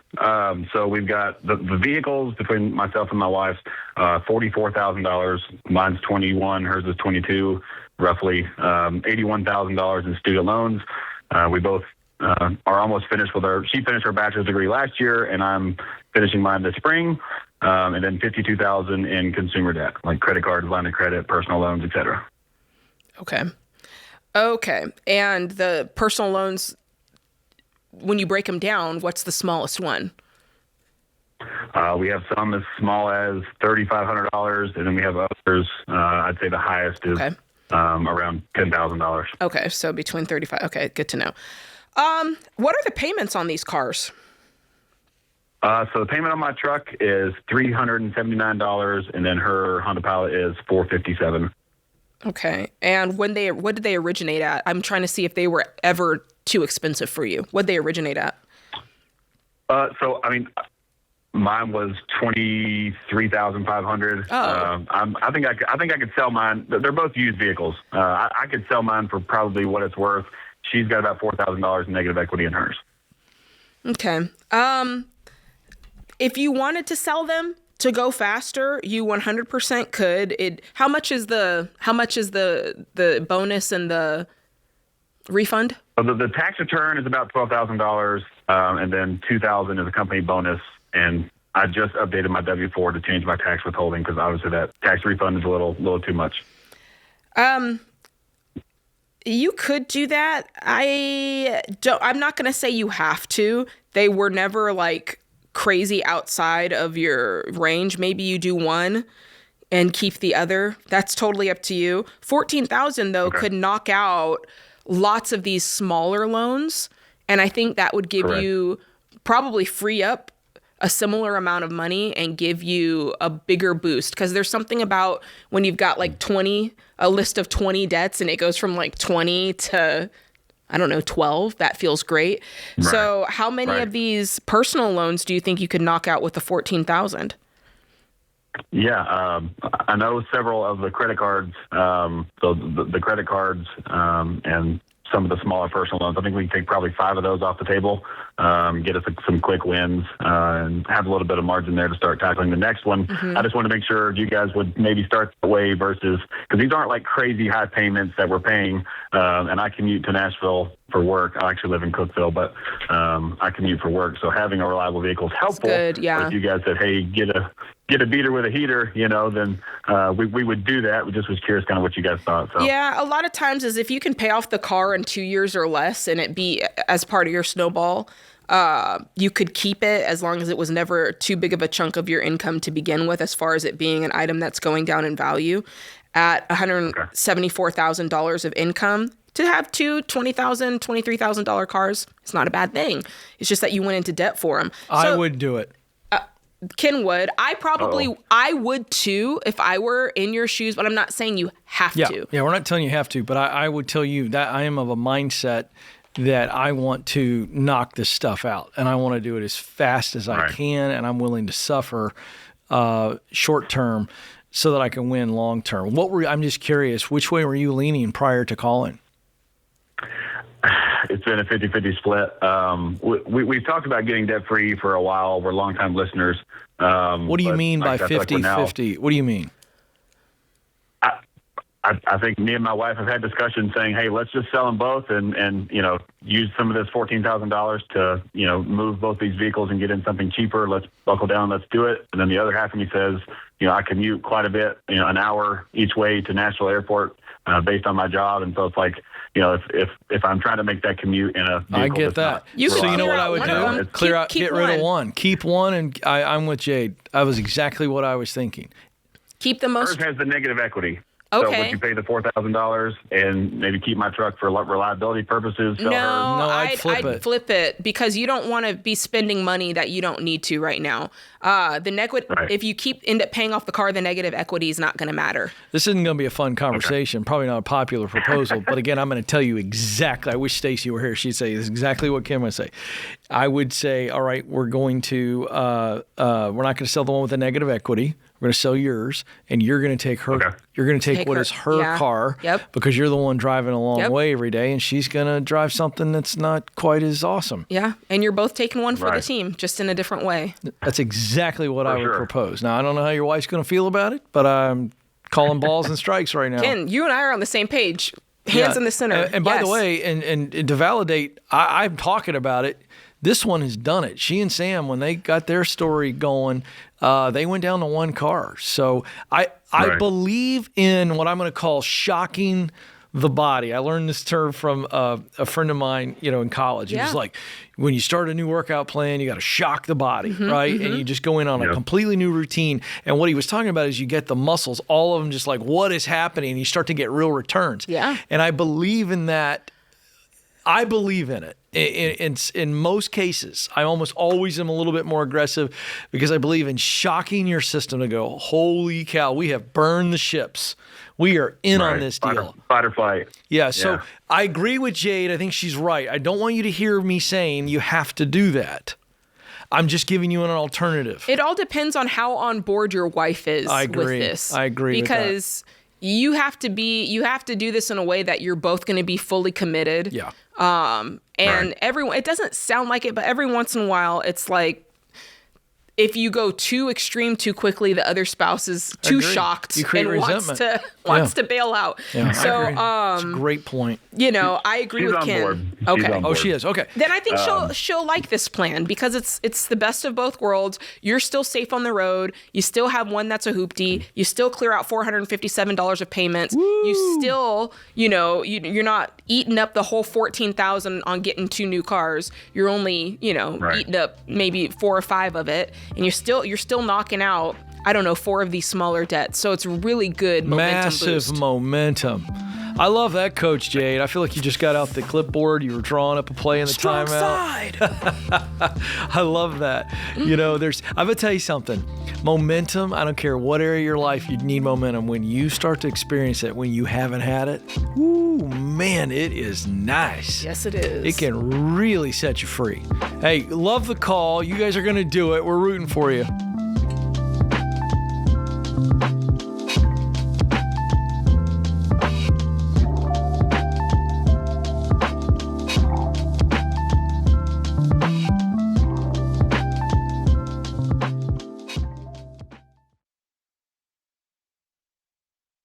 You spend hours researching before making a major purchase like a home or car, but it's also a good idea to put in the work searching for the right insurance coverage. To protect your biggest assets, I recommend using Ramsey Trusted Pros. Whether you're looking for car, home, or any other type of insurance, Ramsey Trusted providers have been coached and vetted to serve you like we would. Find what you need at RamseySolutions.com/insurance.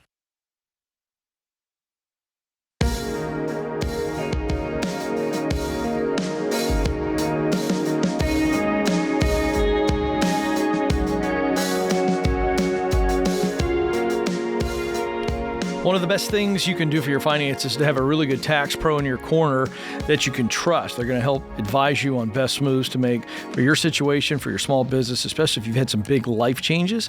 So go to RamseySolutions.com/taxpro. That's RamseySolutions.com/taxpro to find CPAs and enrolled agents that have been vetted by the Ramsey team. Jesse is up next in North Carolina. Jesse, how can we help? Hi, thanks for taking my call. I am a single mother to a 10-month-old baby, and I have $25,000 in debt and a low income. So I wanted to know how I can get ahead and plan for the future. Specifically, my goal is to be debt-free and eventually save for a home for my daughter and I. Great.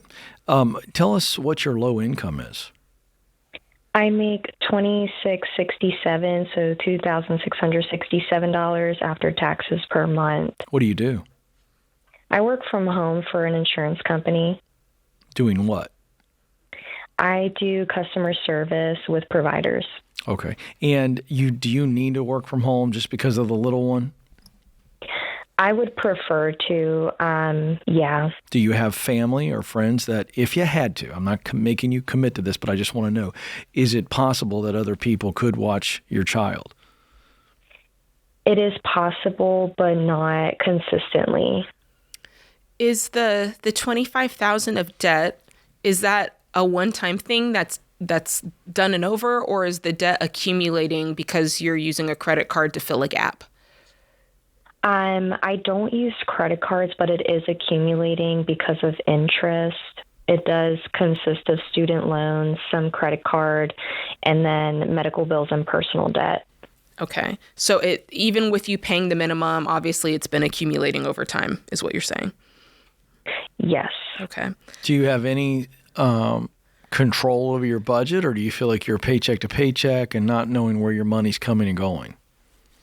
I've been using the EveryDollar app every month, and so that's been helping me to see where everything is going, but I kind of just feel stuck right now. Are you at 40 hours a week, or is it below?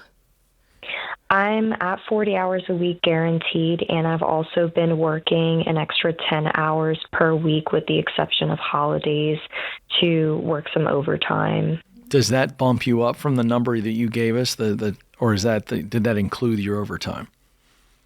So with overtime, I can make an extra $100 to $200 per paycheck, so that doesn't include overtime. Okay.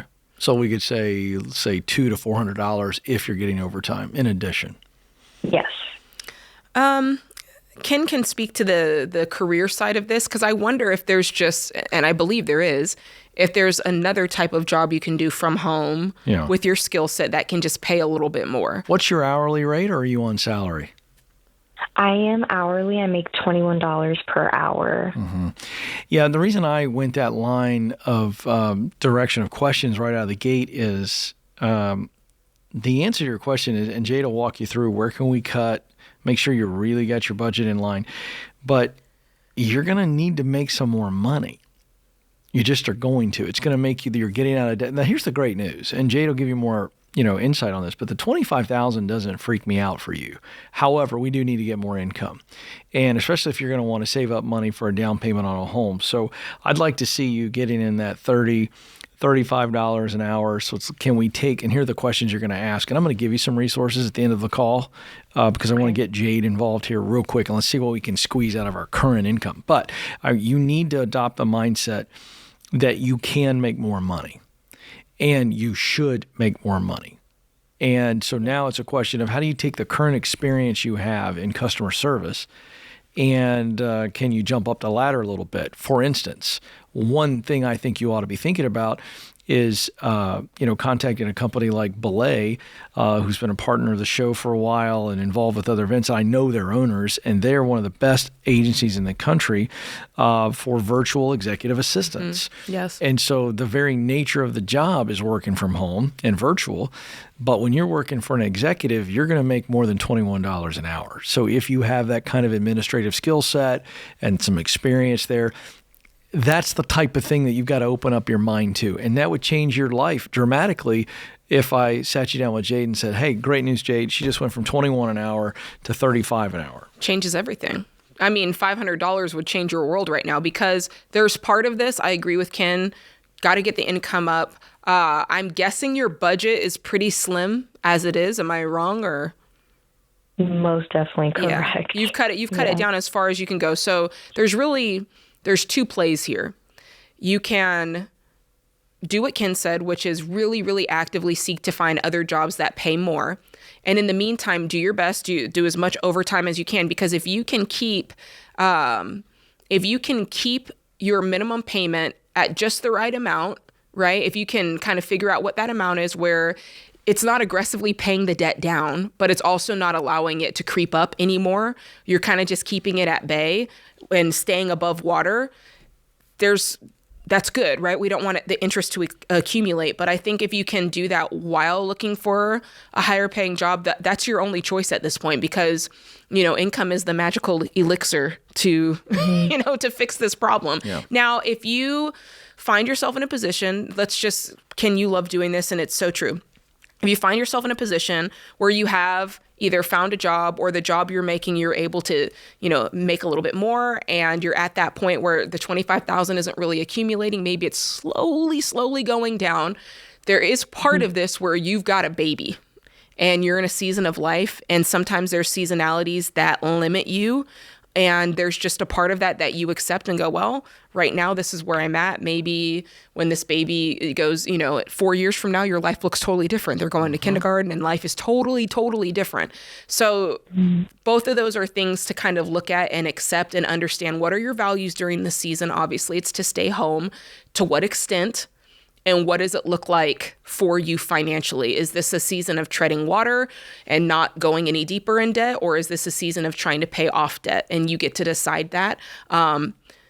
You're looking at a 4 or 5 year horizon before this kid goes to school. So that's a lot of time. So you get to decide, is this first year that I'm just focusing on the baby? And then when he turns 1, that's where I'm going to try to kick it into high gear. Do you see what I'm saying?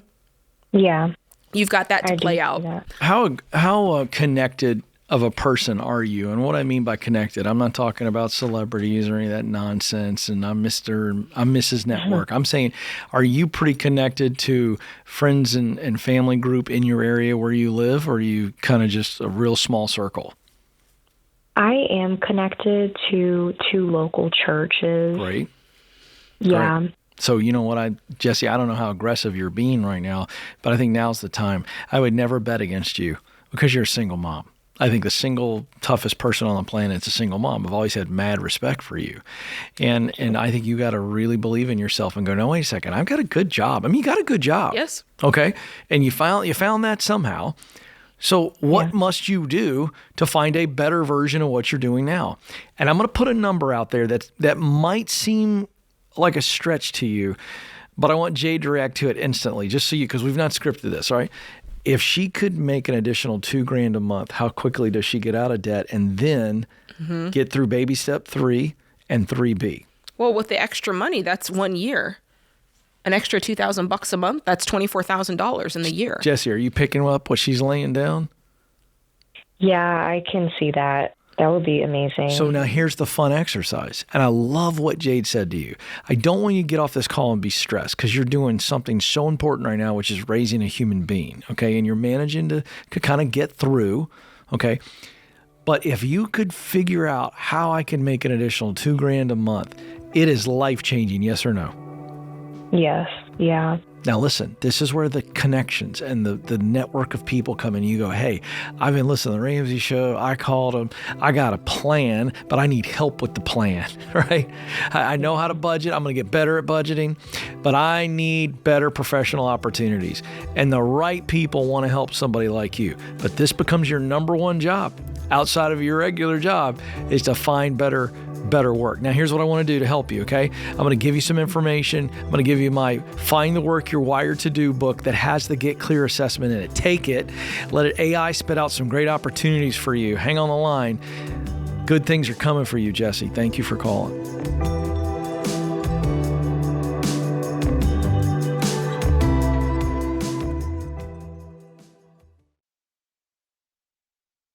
Hey, good folks, Dr. John Deloney here. Don't you think life is too short to hate Mondays? Listen, you're worth loving the work you do and where you do it. So guess what? Ramsey Solutions is hiring. If you're ready to join an amazing team that's all about changing lives and spreading hope, we want to see your application. Right now, we're hiring for technology, sales, marketing, writing, copy editing, and creative roles. Check out all our job postings at RamseySolutions.com/careers. That's RamseySolutions.com/careers.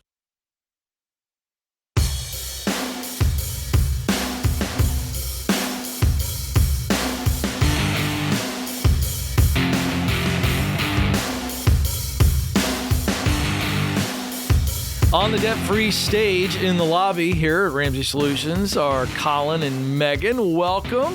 Hello. Yeah, I guess you guys are here to do a debt-free screen. That's why they have you on that stage. Am I right? Yes, sir. Nothing gets by me. I am on top of the details today. I see that. Yes, sir. Where are you guys from? Destin, Florida. Oh, that's a nice place to be from. Any chance I can hop a ride back? Absolutely. Okay, that'd be great. I'll just tell Stacy and the kids, I'll be back in a couple days. It's going to be great. Going to see some friends. I'm kidding. Don't worry about that. Nothing to be alarmed about. All right, give us the numbers. How much debt did you pay off? $215,514.72. Wow, we don't want to miss that. Okay. And how long did that take? 23 very long months. 23 long months. And wow, that's fast. What did that consist of? What's the debt? All student loans. All student loans? Yep. Just you? Just me. Wow. And that's it. You didn't have any other debt but student loans? No, sir. What was that for? Pharmacy school. A private pharmacy school. Wow. So please tell me, that means you got some income coming in. Yes, ma'am. What was the income during this? Starting at around $164,000 and then ending at $254,000. Whoa. Help the math. Help me with the math. What in the world? That was a lot of overtime. Like in the month of June, I maybe had 6 or 7 days off in totality. Like we both went after it. What were you living off? I want to know your monthly budget that just went towards you guys, that did not go towards the debt. It was very little of ourselves. I would drive home for lunch every day. You should eat ramen noodles almost every day of the week from work. Oh, my word. Now, is it the healthier ramen noodles or is it the stuff I ate in college? The stuff you ate. The orange packet. Merchant. Man, the orange packet. I'll tell you what. There would be several days I would warm up ramen noodles and drive 30 minutes to her her work and give her ramen noodles for Rice and for beans lunch. was you're cold ramen for you are a us. good man. Oh, my heart. I'm gonna tell you something. It's true. If Mrs. Coleman would let me eat those, I would eat those. Listen, They're they're delicious. They are. They're terrible, but they're terrible for you. delicious. I could. I'm telling you. Wow. So you took one for the team for 23 months. You ate chicken ramen. Well, did you at least vary the flavor a little bit? Did you get the beef? A little bit. Yeah, Szechuan? all the time. Okay, good. By the way, what do those? Because I think this is good information for a lot of people. What do those go for now? Because back in my day in 12 college, cents. I'm dating myself. You could get 10 of those for $1. Yeah. What's the cost of these? I remember today? now. Yeah. I don't know. We shop at Aldi like completely, so that's kind of a hard You don't even gauge. know how much they cost. No. Wow. So Wow. tell me, I'm entrenched now. Tell me tell me what you eat in a day. Ramen. That was the it'd be ramen. Every now and then a week would mix it up, do peanut butter sandwiches, but that was it. No jelly. No, he's weird. He doesn't eat jelly on his peanut butter and jelly. I wasn't gonna say that, but since you said it, I do think it's weird. I do. It saves money too, though. So. What's breakfast? Just like a bowl of oatmeal, just oats. Who's breakfast? I don't know her. What? Wow. This is extreme. Hey, this is Gazelle. Yeah. This is Gazelle intensity. Okay. Wow. All right, so we're having fun with this, but you guys really, really busted it here. Okay, take us into that. What were some of the emotions that you dealt with during this extreme Gazelle intensity flavored by ramen? I would say like frustration, giving so much money over that. Like she basically worked for free because her whole paycheck was just going towards Straight to the loans. Yeah. So it just that frustration of like, hey, all this money really belongs to somebody else. Having push through that frustration. Yeah. Oh yeah. And for me, it was really fear. Like I was always afraid that I wasn't going to accomplish or we weren't going to accomplish what we set out to do. Like we didn't have to do it in 23 months. We wanted to. My goal was always to pay it off before he retired from the military. And so like that fear and that pressure I actually put on both of us of what if we don't actually do that? If we did it in 5 years, that's great. I mean, any amount of time less than 10 or the rest of our lives is better. So take us back 23 months ago. What was the catalytic? Oh, I'm seeing giggles. I like where this might be going. What happened 23 months ago that decided that you guys came together and said, we're going to do this? So towards the end of her pharmacy school, she was stressed about paying off student loans. And I'm the free spirit. So I'm like, we can pay $1,000 for the rest of our lives and get this out of our way eventually. And then one day, being the free spirit, I impulsively put us in the negatives by buying a pair of headphones. And I was like, there's got to be a better way. And then while she was wrapping up pharmacy school, I read Total Money Makeover at Barnes & Noble. Oh, and wow. then I was like, hey, we can do this. And then it kind of started. Did you say you read it at Barnes & Noble? You didn't buy it. Correct. You just went there to read it. Yeah. I thought the same thing. The dude just admitted, didn't buy Dave's book, just went in there and treated it like it was a library. Life hacks. By right the way, there. raise your hand if you've done that before. I've done it. I've done Yes. it. I've done it. I got to admit it. I love your honesty, my man. Confession's good for the soul. Sorry, Wow. Okay, so you're reading the book, all right, and you're getting this in your system here. You're going, okay, and you're the free spirit, and you come home one night and tell her, hey, babe, I've been reading this book. Is that how this went down? Pretty much, Yeah. yeah. And I was petrified. So that fear- going negative is not great. So that fear got you all in? Yeah, Oh, absolutely. 100%. I mean, I've always been like a penny pincher and I've always, oh God, where's my next meal coming from kind of person. So like when he came to me with this, yes, absolutely, say less. Wow. Okay. So I have a question. I saw they flashed the photo up and there was a whole wall and on the wall said our why. What was under that? What's there? Oh, I like that. Oh, look at it. So right before we started doing the journey of like paying this off, I bought these thermometers on Amazon. And so we broke down how many loans we had and you'll see one of them is 6250. And so every time we would pay off a loan, we would color it in. And so each loan or like benchmark, because some of them are some pretty hefty loans, we would have a benchmark. So like, I'm going to be honest, 75% of it was food motivated. So, okay, we paid off this much. Now let's go get some food. Yes. I've been saying that. That's what I've been saying. Milestones. I'm sorry. I'm very excited. I feel like I should get out of the way. There's a lot of connection happening. So Very good. Give us an example. What would you go get? Chipotle. 100%. Oh, I see. So you reward yourself You with reward a yourself, and non-ramen meal. Yes. Yeah, it's not enough to throw you off track. It's just enough to keep you going. Exactly. I like it. What about Good job. dessert? Did you ever get any dessert? Ken, please, no, it's just the benchmark. I What's just the apologize. benchmark? I apologize. I am They just. get, instead of spending 12 cents, they get to spend $1.12. All right. After all that ramen, I would need some sugar. Is all I'm saying. Guac is extra. So, what would you all say to people that are listening and watching is the key to working the baby steps and getting out of debt? What's the key? I would say communication. We've been married almost 15 years now, so it's kind of like building a budget for the first time and actually trying to work through that. It can be difficult and kind of showing yourself grace too in the beginning. Like, hey, we're learning a new way of life, so trying to show yourself that grace. I would say like the whole process has just been very therapeutic as a couple, actually. Like learning, I mean, I've known him since I was 19, but like really learning like how he spends, how he saves. It's just do it. I mean, it really is hard, and yes, it matters how much you make, but it really doesn't. It's determination. It's perseverance. Like, say you want to do it, write it down, and do it. Boom. Yeah, I would say it flies by too. Like before you know it, you're out of it. So we started this like $215,000. Like this is gonna take forever. And as soon as we got on the other side, like that actually flew by like nothing, and it feels so free now. Have you? I think people really want to know this. Have you had ramen since you paid it all off? Yes. I knew it. I'm like, this guy just likes ramen. Oh, that is so fantastic. Okay, so how old are you two? I'll be 37 this year. And I'll be 35 in July. So now, how has this changed your perspective about your future now being debt free? Oh, it feels amazing. Like Yeah.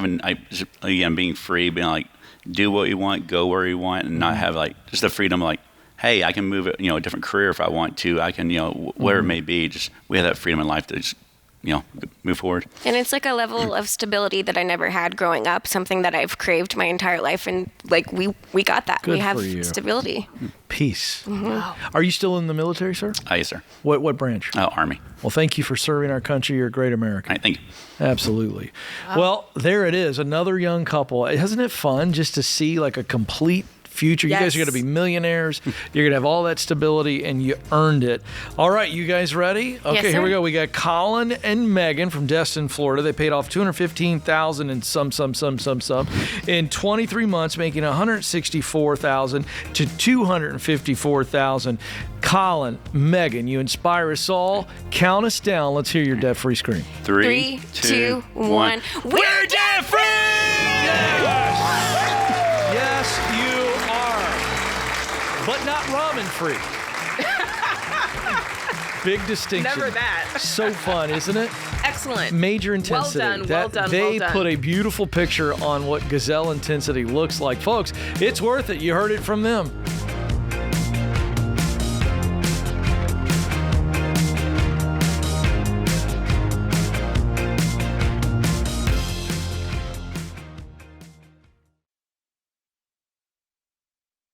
Hey guys, what's up? It's Jade, and I'm pumped for the new year, and I hope you are too. But the problem is, most people start the new year with a lot of promises and no real plan. You know how it is. I'm gonna save money, or I'm gonna get my financial act together.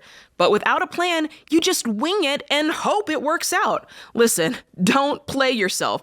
I want you to win, and our Every Dollar app is the game changer you need. In 15 minutes, Every Dollar helps you build a plan based on where you're at with money right now. And every day, the app coaches you with ways to find extra money so you can beat debt and build wealth faster. It's like having me in your pocket, helping you stay on track all year long. So don't just wish your money works out. You can be the one to actually make it happen this year. Download the Every Dollar Budget app and get started right now for free.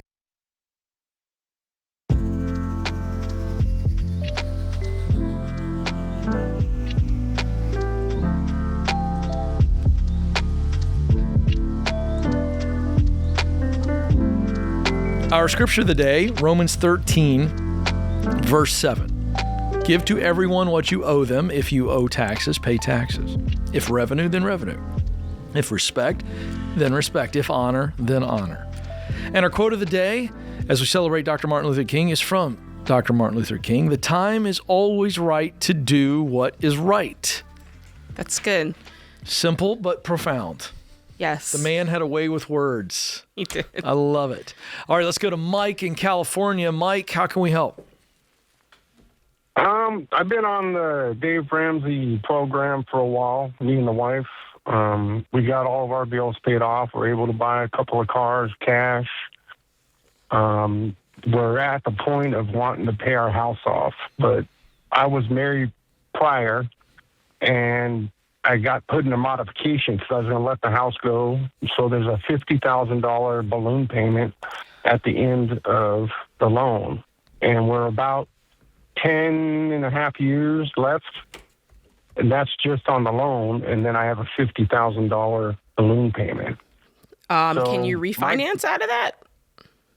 Well, the problem is I got a 2% interest. Nobody's going to touch that. I'm See what saying I'm saying? So go ahead. you can't refinance that loan. You can't call up Churchill and say, hey, I need to refinance this thing. Yeah, but it's going to make the payment go up. And right now I only have 10 and a half years left besides the balloon.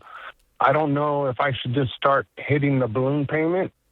You know, every month we start, because I can start paying on it. It's interest-free, the balloon payment. There's no interest on it. Should I start trying to hit that thing? Or, I mean, I thought about refining the loan, which I would love to, because my ex-wife's name is on the loan. An even better reason. Yeah. Yeah, I know. She's not on the deed, though. That's my new wife she signed the house over to me, all that. But the loan, you know, is the issue. If I can understand this, and I you got me when you mentioned balloon, my mind zoomed out. So there might be more details that you want to fill me in on later. But from what I hear is an old house that I had with an ex-wife that I'm living in now with my new wife that has a balloon payment that's going to be due of $50,000.